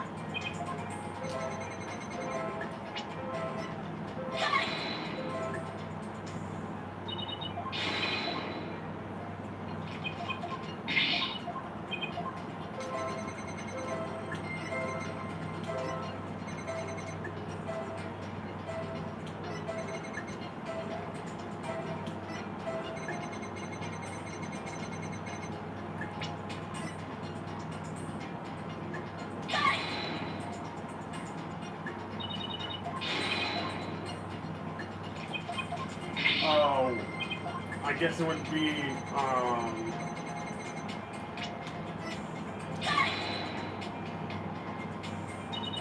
it's one of those, I swear.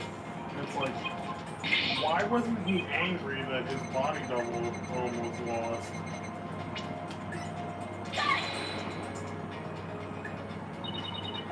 It wasn't that either? What the fuck, dude?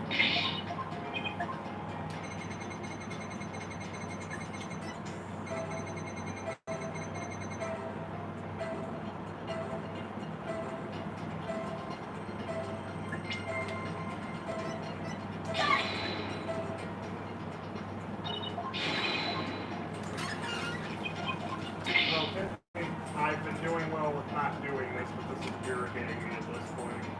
I need to know.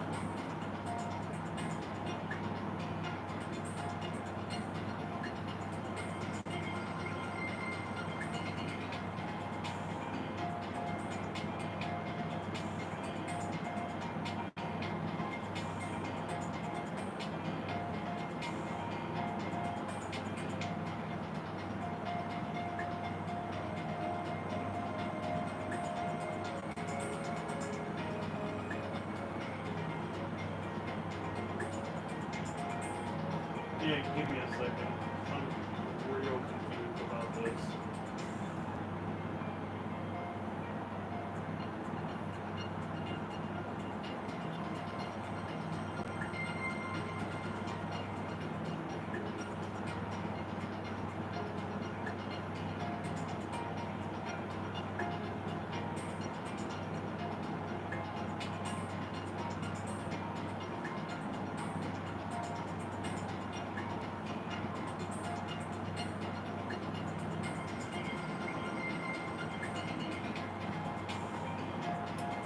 Oh, okay. That's what I thought.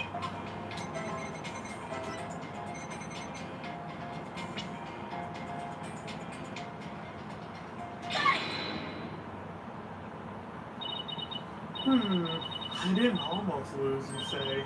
Very odd.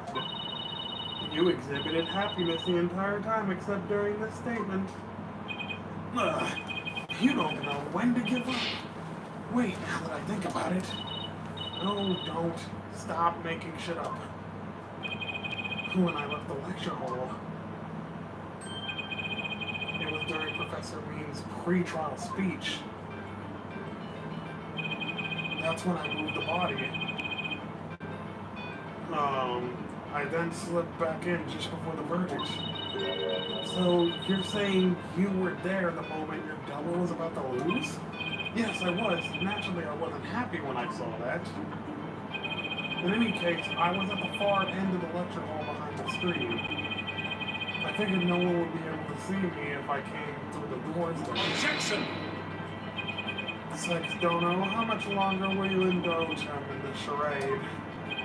While it's true that none of the audience might see him go through either of those doors, the faculty seats on the balcony are a different story and have a splendid view.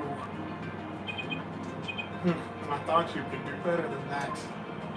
The lawyers' benches on the right side were facing the front of the hall. I used the door on the right side near the wall. So that means you were in the audio booth. That means any of my movements were only visible by someone on the left balcony seat. But that seat was empty at the time, which is only natural. After all, it belonged to Professor Court, and as we all know, she was already dead by then. That can't be right. An empty balcony seat on the left side contradicts this piece of evidence.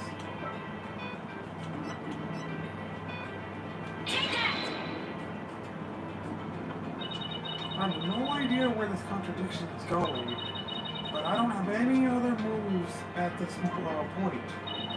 Guess I'll have to follow it and see where it takes me. You said the left balcony seat was empty? Or was it really? I saw it with my own eyes. It was definitely empty. But what about this diagram?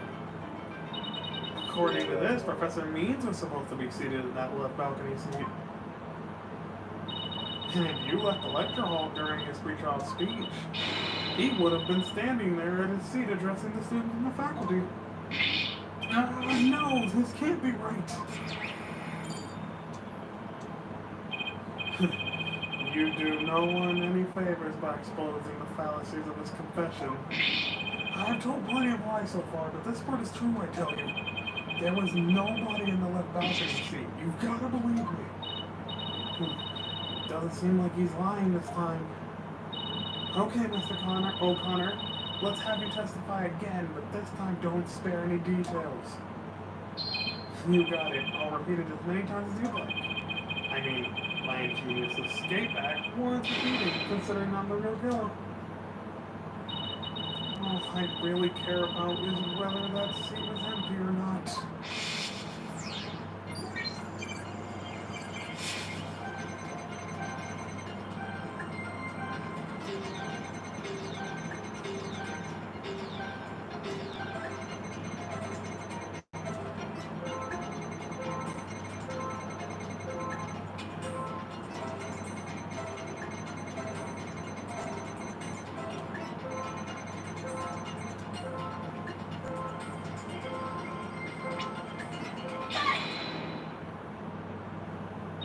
I detected powerful sadness and fear right after you said this part.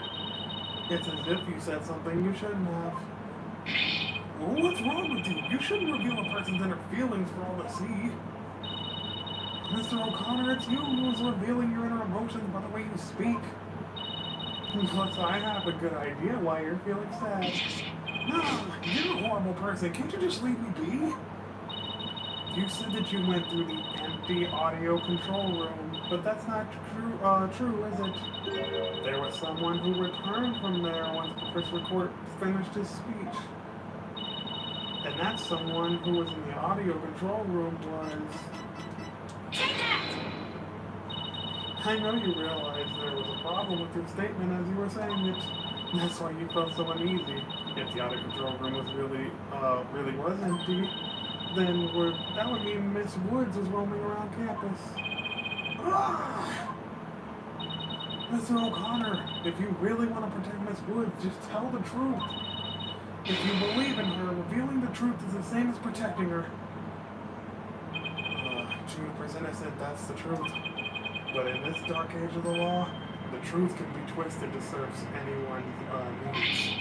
When the ends justify the means, your only choice is to fight back with lies. Hugh's heart will hold out under this battle between truth and lies. Is there something I could do to make him recant his false testimony? I fear nothing now that I have lost everything. Go ahead, Muscular Black will cut me down if you wish. I thought you'd never ask.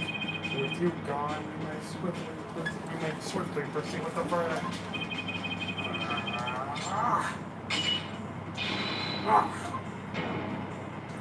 Fucking did it again. He broke out of her shackles again.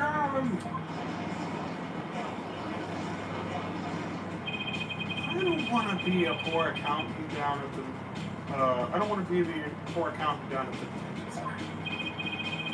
You're O'Connor, in deference to your valor, I will submit your suffering with one clean blow.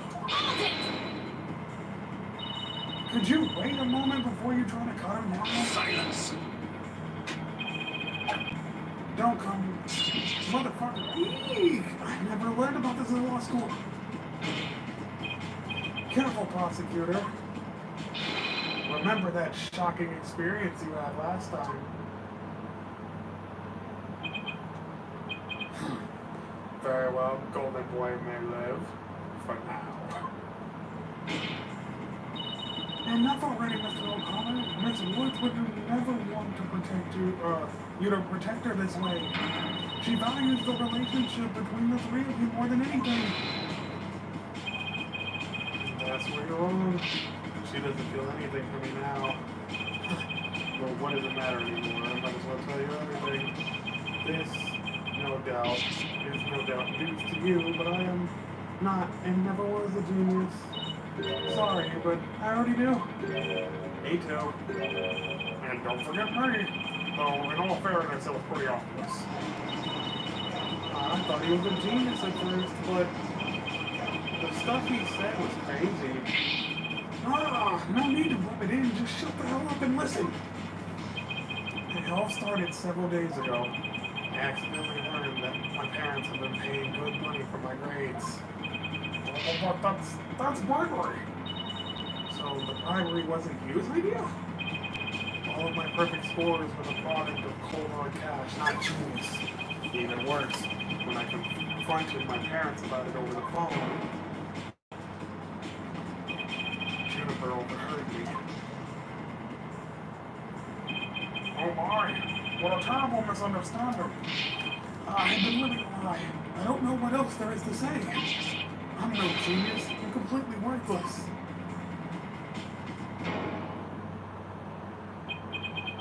A perfect zero.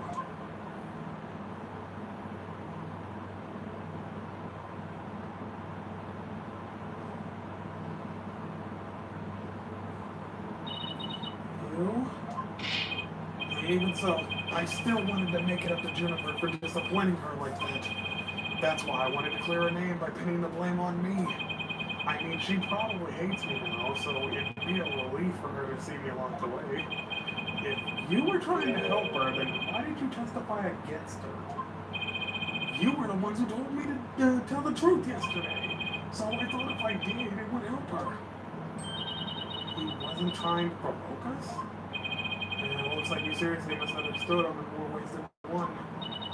At the detention center yesterday, Junie was in tears when she opened up to me. But the truth is, the friendship between the three of them is still rock solid. If there were something that could help me prove that to you, we even have our proof of friendship. As long as our friendship lasts, you bet we'll be carrying them around. The necklace. I know. What about the proof of friendship they mentioned? I wonder where and what it is. I didn't buy it.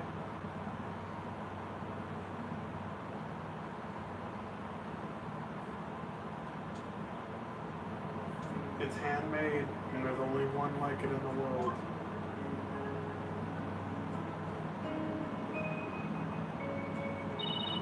Maybe it's... No, that's definitely it. That's that band around his neck. Mr. O'Connor, that band around your neck, that's the proof of friendship, isn't it? Proof of friendship? Is there anything like a proof of purchase barcode? In court, evidence is everything. That's why the three created friendship bands. It's the evidence that proves their friendship. Oh, how very interesting. And check. If they have doubts about their friendship, they can look to the proof they have on hand. That's why Mr. O'Connor's hand always goes to his neck when he's pressured. It proves he still has feelings of the friendship towards the other two. It doesn't matter if I wear it if those two... But they feel the same way too. I know they wear their friendship bands somewhere. Ginny and Robin must both feel the same as you. I just know it. Everything you have said leads me to believe that. In fact, he may have just told me that the others were there for it. Where it's easy to touch, where it's hard to spot, they aren't wearing them now.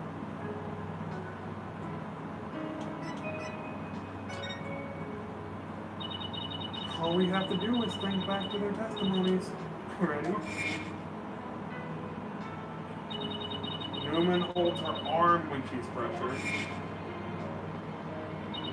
and Woods holds her wrist. I know Miss Woods very well. She would never abandon her friendship with you over something like this. And taking the blame for her will only succeed in making her terribly sad.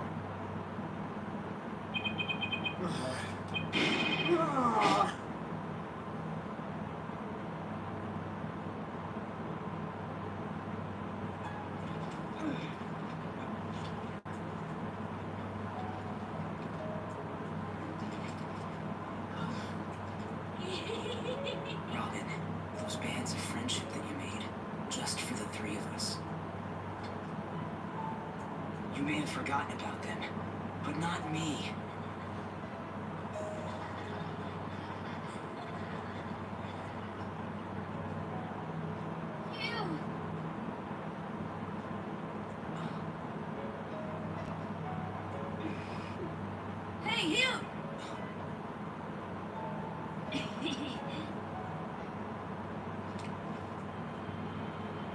And to think, I should have known better than to doubt my best friends.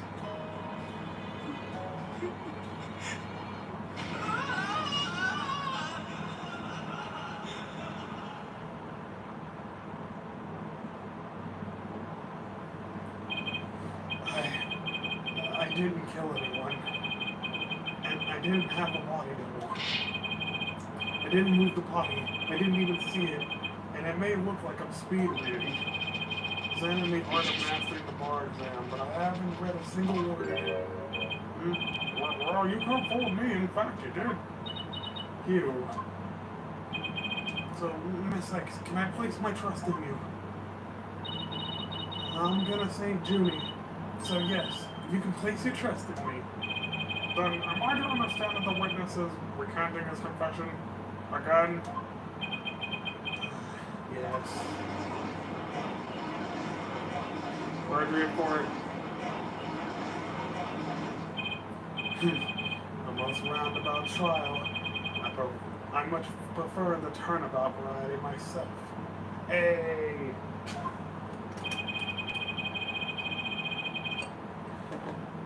Now we are back to the fact that there was only one suspect who lacked an alibi, which is, in the end, the truth you've been seeking this entire time. So we're back to square one? Now I'm exhausted and depressed. It probably doesn't matter at this point, but I might as well update the mood matrix.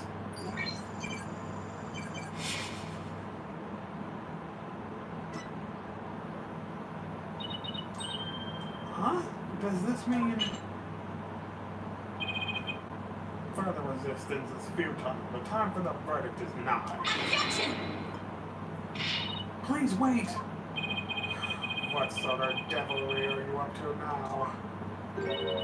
What if our client wasn't the only one without an alibi? The trial would continue, right? Well, yes, I suppose it would.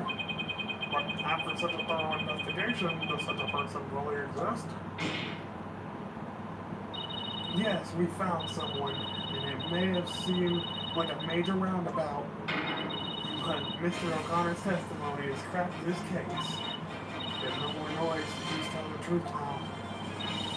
During the mock trial, the balcony seat opposite from him really was empty, which now means there's one person unaccounted for.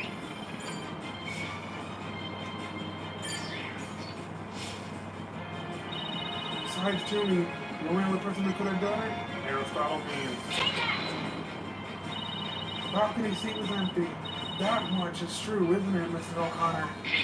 That's right. How many times do I have to tell you? So basically, Professor Means wasn't where he was supposed to be during the mock trial. Silence! Need I remind you, every last soul in the lecture hall heard him deliver a speech? Objection! I know, and that's not in dispute here. Now, let me explain how a speech can be given from an empty seat. It was pre-recorded. What if the speech was pre-recorded? That's the only way the speech could have been delivered from an empty balcony seat.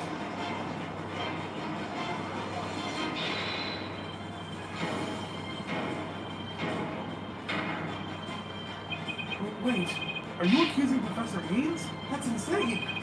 I mean, he's the one who gave me the tape recorder. Oh shit, I don't think you should have said that on me. Take this to the police, he said. Or take this to the police, he said, and tell them you found it. What? Really? Wait a second! Mr. O'Connor, did you say that Professor Means gave you that phony recording? Phony?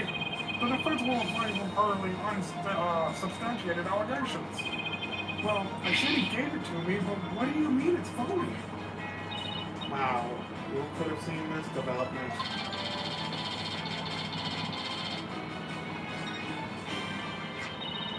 The voice recording showing Gargano as recorded on this tape was dubbed onto it using a line our client said in the mock trial video. Regardless, this is an extremely crucial piece of evidence.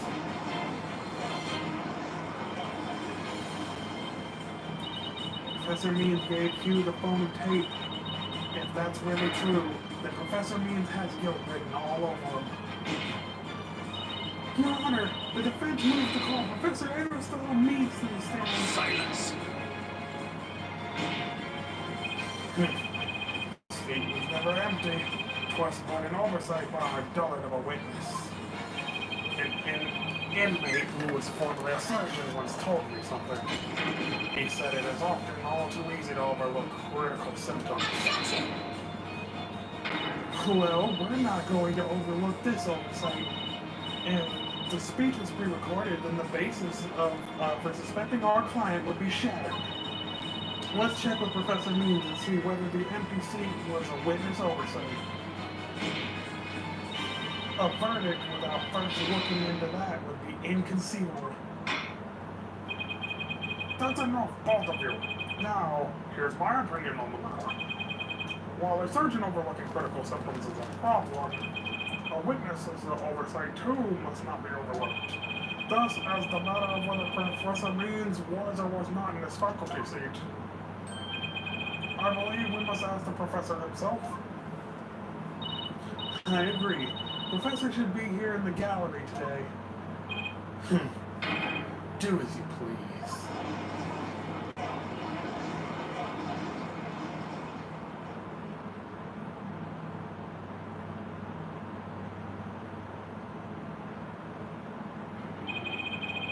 Will you please state your name and occupation for the record?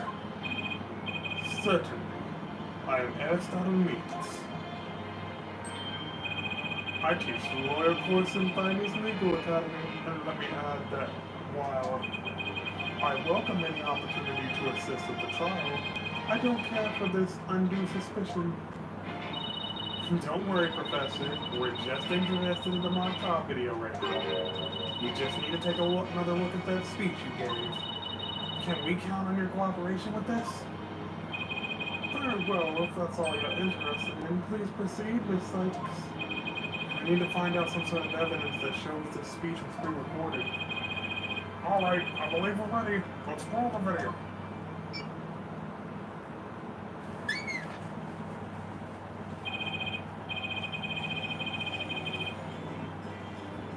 Good afternoon. I would like to start by thanking you for coming here today. The mock trial, the crown jewel, the event of the school festival will begin shortly. When I was a student, I too could hardly wait for this day to come. Oh no, I've forgotten how long and boring this shit was. Wake me up once this is over. Hey, no fair. The experiences of our youth have powerful and profound effect on our adult. Ah, you there, wake up, pay attention. Huh? Ah, I'm awake. Isn't that right, Your Honor? Huh? Well, what? I'm awake too.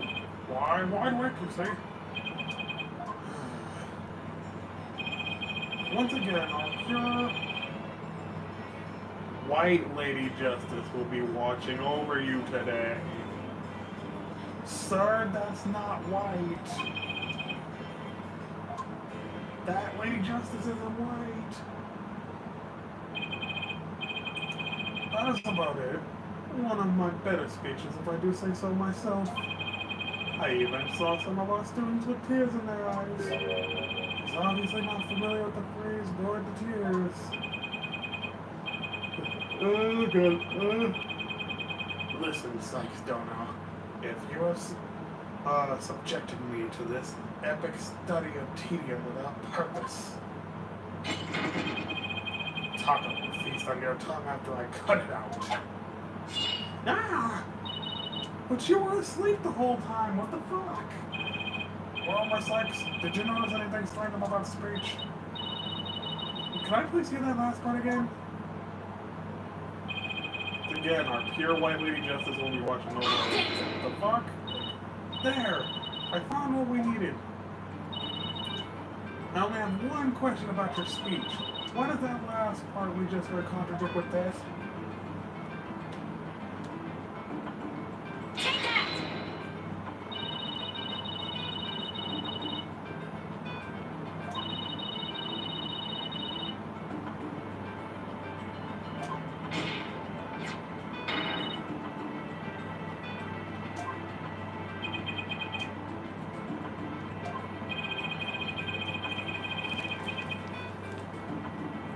I was eating something, my bad. The professor said that the pure white Lady Justice will be watching over them, but the Lady Justice in this video isn't even close to being white. It's as gold can be. I'm not sure I could wrap my jaw around that to test its authenticity. I didn't say it was made of gold, Your Honor. Now, it's true that this gold, or the statue is pure white, but it broke before the mock trial began. The one you see here is its replacement. Oh, well, that's a shame on every count. Ironically, this golden statue sticks out like a sore thumb compared to the white one. Meaning the professor wouldn't have made a mistake in its color if he had been present.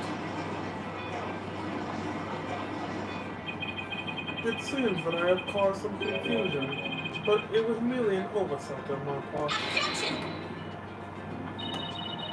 Oversight my ass.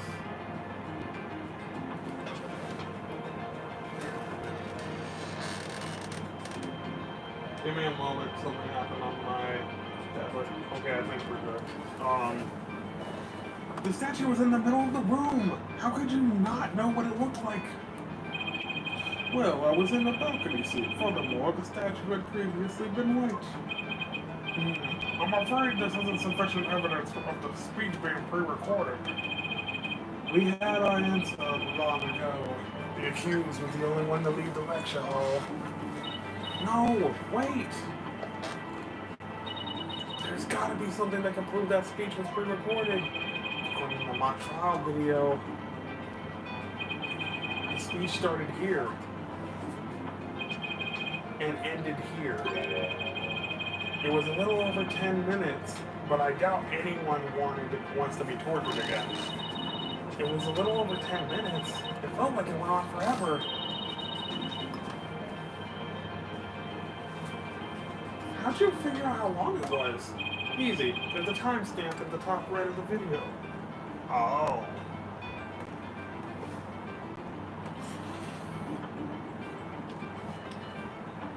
That's actually good to hear.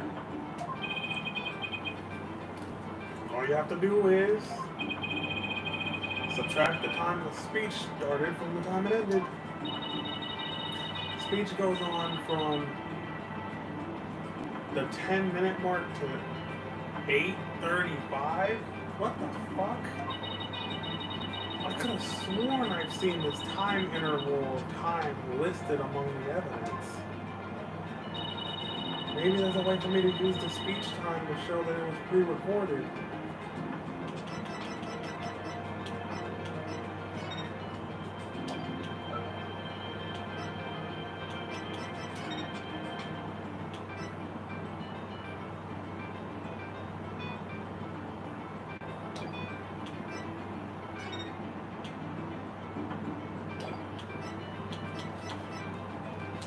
So wait.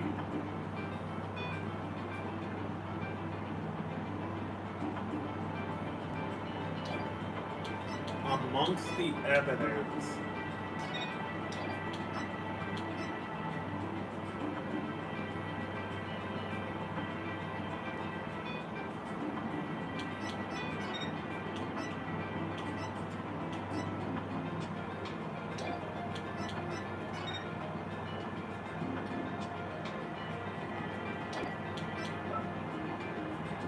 I'm gonna say it because I have no freaking clue.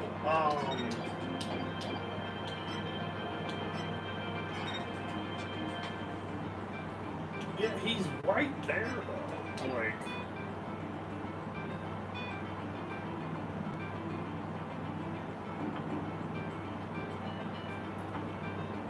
use the pre-recorded speech.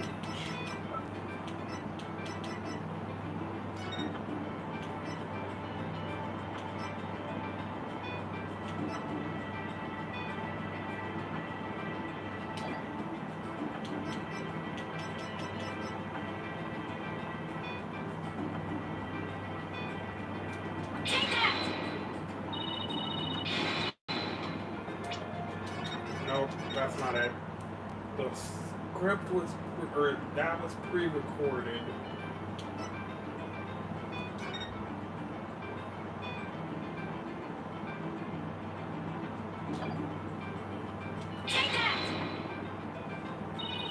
I would like the court to take a look at this. And on this is the voice print analysis that proves the voice in the tape belongs to our client.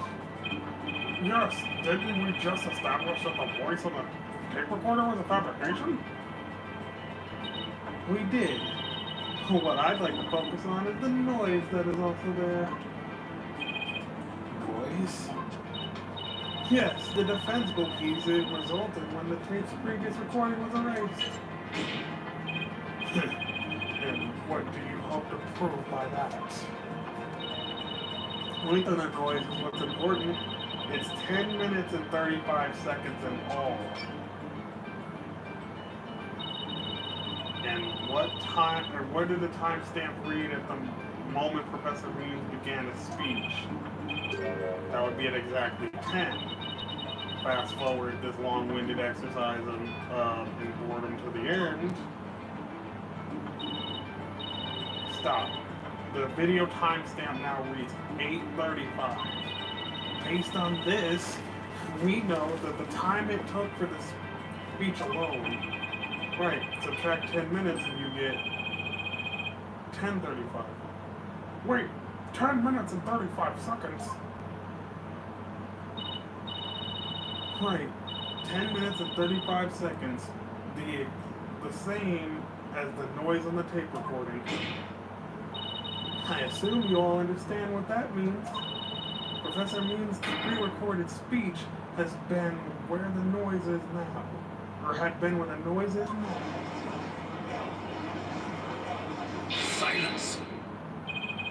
You seem rather confident considering this is a mere happenstance match of numbers. Objection! But is it really just numbers? The lab is continuing the study of the tape. So far, they found signs of overdubbing, but it's going to take a little longer to recover the audio that was erased. The police are analyzing the noise as we speak. It won't be long now until we find out what was originally there.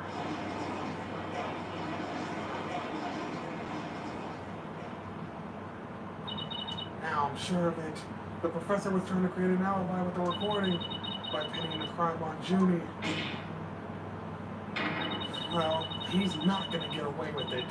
Not on my watch. This sucks. I believe you are well aware of my methodology. Even if Jennifer were the perpetrator, I would vigorously defend her as per my word. And for that purpose I offer to be her lawyer. Alas, look what's happened. All I've stated are obvious deductions derived from evidence and testimony. Truth be told, I had no intention of testifying. I had been keeping quiet from Junie's sake. But now that you cast the blame upon me, I have no choice but to reveal the truth. Oh shit, that doesn't sound good. I will now reveal the truth. I had pre-recorded my speech before the mock trial. I, Professor Means, always say what I mean, and mean what I say by all means.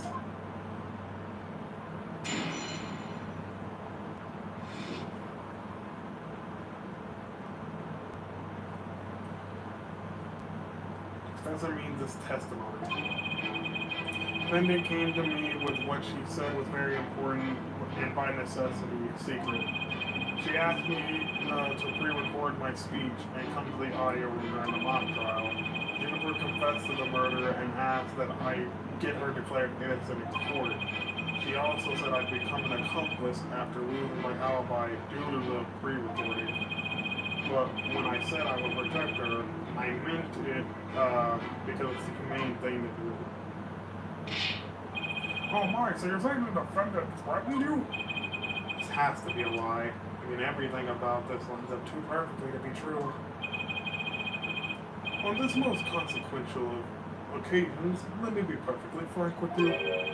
Jennifer has truly taken to my heart of my teaching that states the end justifies the means. I don't believe you. When she asked me to defend her, she said I must also prove her two friends innocent. Her two friends, the witnesses? Correct, Hugh O'Connor and Robbie Newman. I was to ensure all three walked free. All three were to achieve their dream. That was the result of Juniper was seeking. And she was even willing to threaten me, her own professor, to that end. You no doubt had high praise for her ruthless tactics. Yes, well, that is why I vowed to vigorously defend her despite her threatening me. There was a time when lawyers merely sought the truth of they wished for victory in court. But alas, those days are over. Now, in the defense of justice, order, and all that is good, the end justifies the means. I'm so sick and tired of hearing that damn phrase.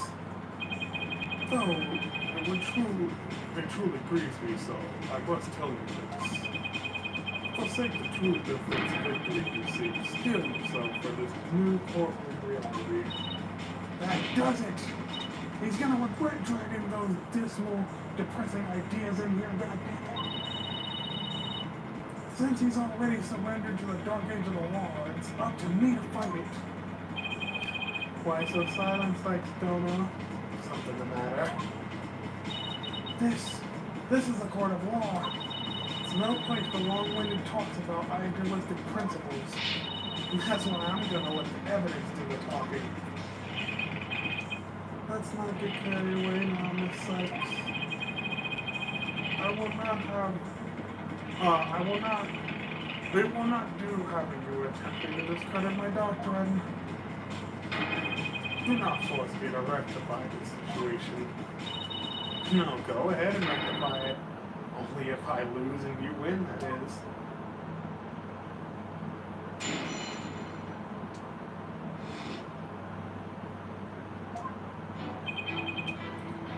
And it can be... I doubt our client would have come to you with something like that.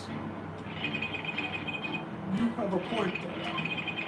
If only Professor Court had been alive, I suspect Juniper would have gone to her instead. So, our client came to talk to you after Professor Court was dead? Let's go through this step by step, shall we? First, Juniper came to me that day. She asked me to pre-record my speech and come to the audio room during the mock trial.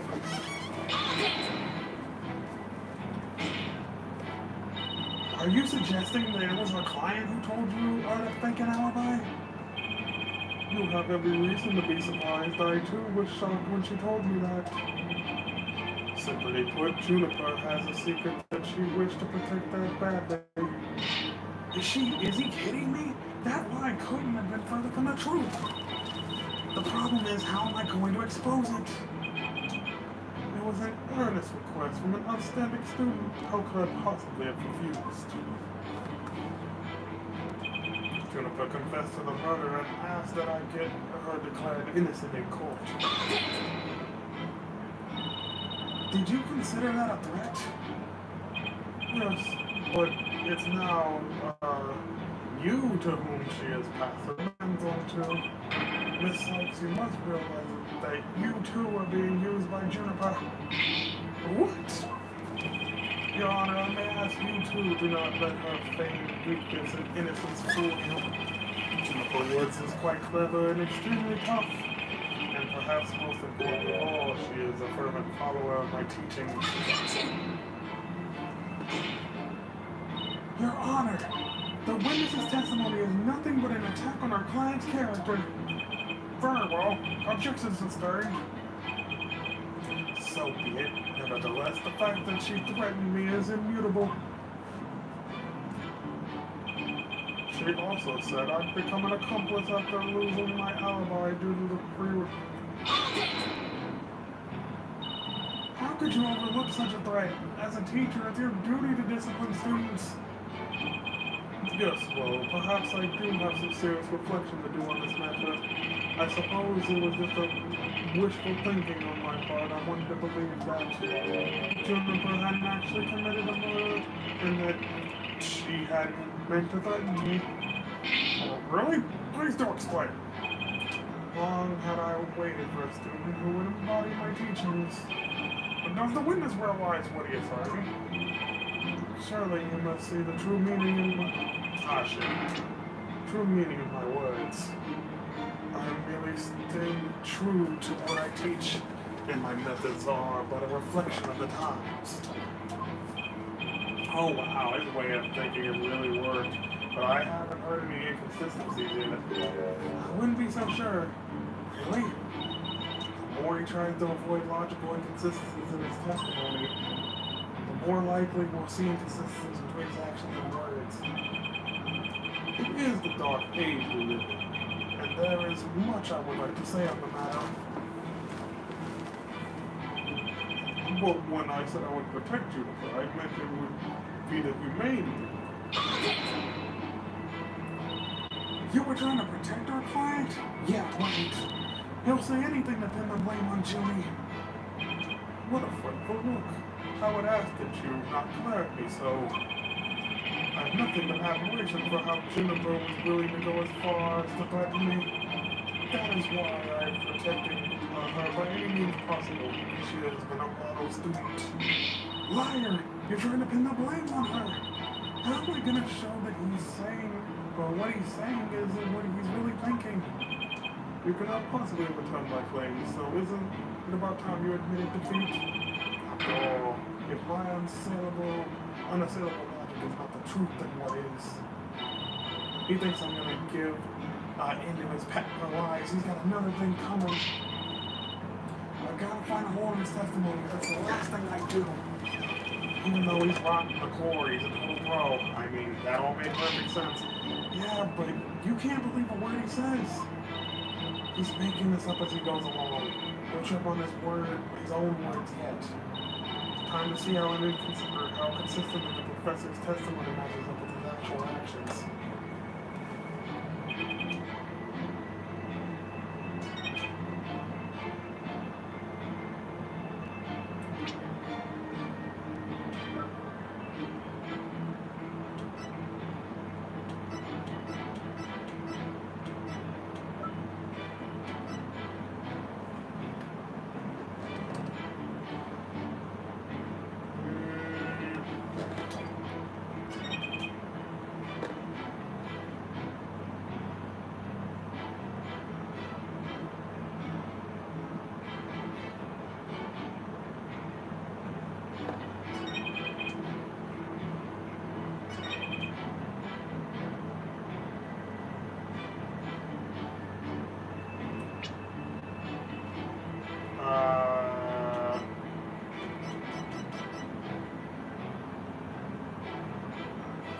All right, he did give it to you.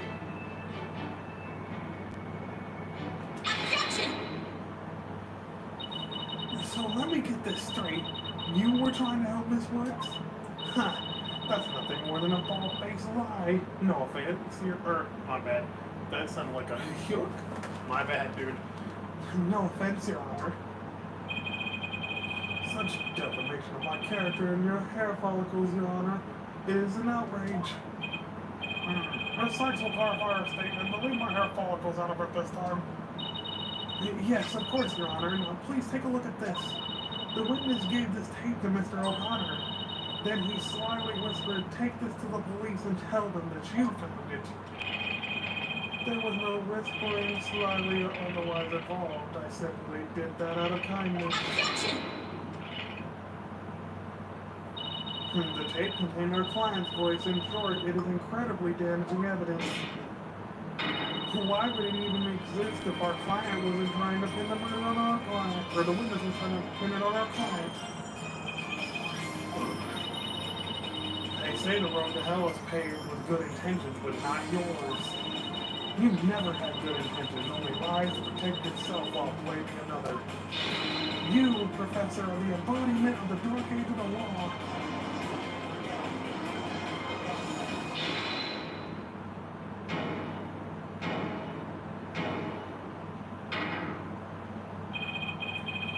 Why, you little... You dare call my teachings and methods lies?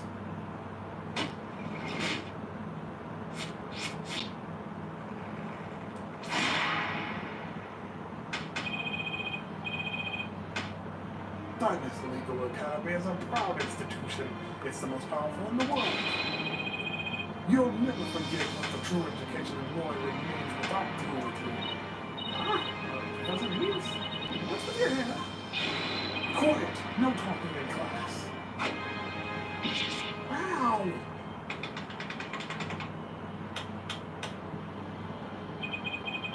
Eyes and ears up here, everyone. Homework is now in session. We will now begin with roll call. Athena Sykes. Huh? Oh, here? Apollo Justice. I'm fine. I need him here. Fool! The proper response is here without any extraneous information. Ow! I mean here, damn. Next, Your Honor. Here. See, class, that's the proper way to answer. Summon Blackwell. I said, sign my Blackwell. Are you here or not? There's always one, isn't there? Well, then I'll just walk you absent. Now get out of my class, assistant. Out. Very well, if that's what you wish. Who am I to define my homeroom teaching? Is that such a good idea? That's a good black girl is free of her shackles.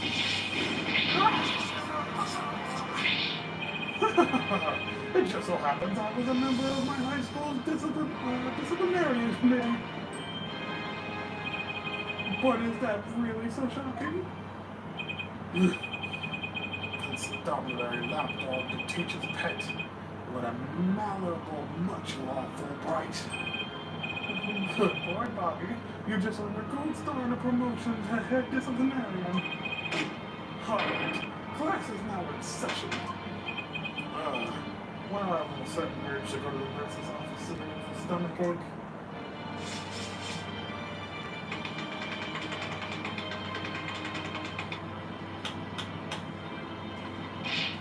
Pay attention, I am not the killer. Juniper is. This will be the next test, so you better be listening. But Professor, you created the phony tape to pin the blame on Juniper. Plus, you were the only one who could have moved the body during the mock trial.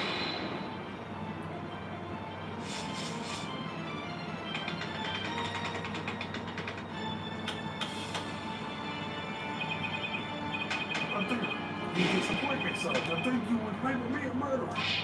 Now pay attention. The murder occurred on the 23rd in between 6 and 8 p.m. But I was already home at that by that time, so how could I have been involved in this crime? Professor Means, can you really prove you had already gone home by that time? Can you prove I was still at the school? No, I can't. So you admit it. Well, you just earned an extra credit for your honesty. But you also earned yourself laboratory cleaning duties until you graduate. Ew, they do enough of that at the office.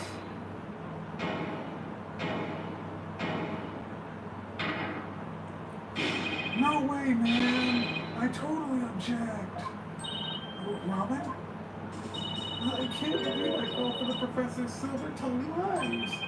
Why, how dare you talk about your teacher like that? I'm not listening to you anymore, man. No way, no how. Now, I have a confession to make. You know those two statues that were on stage? I didn't make them all by myself. The statues on stage? Do I want to know where this is headed? I was able to finish one of them with the last program before I had time with the other one. So I asked Professor Means to make it for me. In other words, the professor was there on the stage after the last show. Right. It would have been way past 7 p.m. before he could have finished. Professor Means was still at school. This is a incredibly important job, so the professor told me I'll take care of it. I thought my parents would have let me be an artist if I had said I made those statues myself. I'm so sorry for not telling the truth. Quick, somebody get this juvenile delinquent out of my sight. Simon, you're head honcho among the delinquents. Do something. And who's in charge of the class panel around here? Not interested. If you want a class in swordsmanship, I'm your man. Of course, only real blades will do. No swords at school. All weapons will be confiscated. Nurse! Where's the school nurse in the one? And it seems like Stonehouse seeks a showdown, Professor. In which case, you would do well to draw your staff quick as lightning. Very well, then I will show the proof that my innocence myself. The real lessons begin in second period. Prepare to be served old school style. What is that? Oh, never mind. Your testimony, please.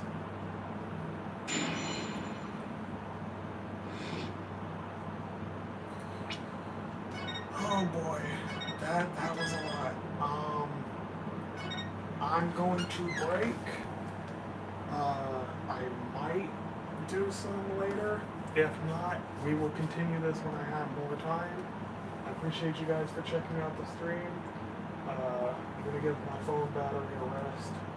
And I will see you guys next time. Peace, dudes.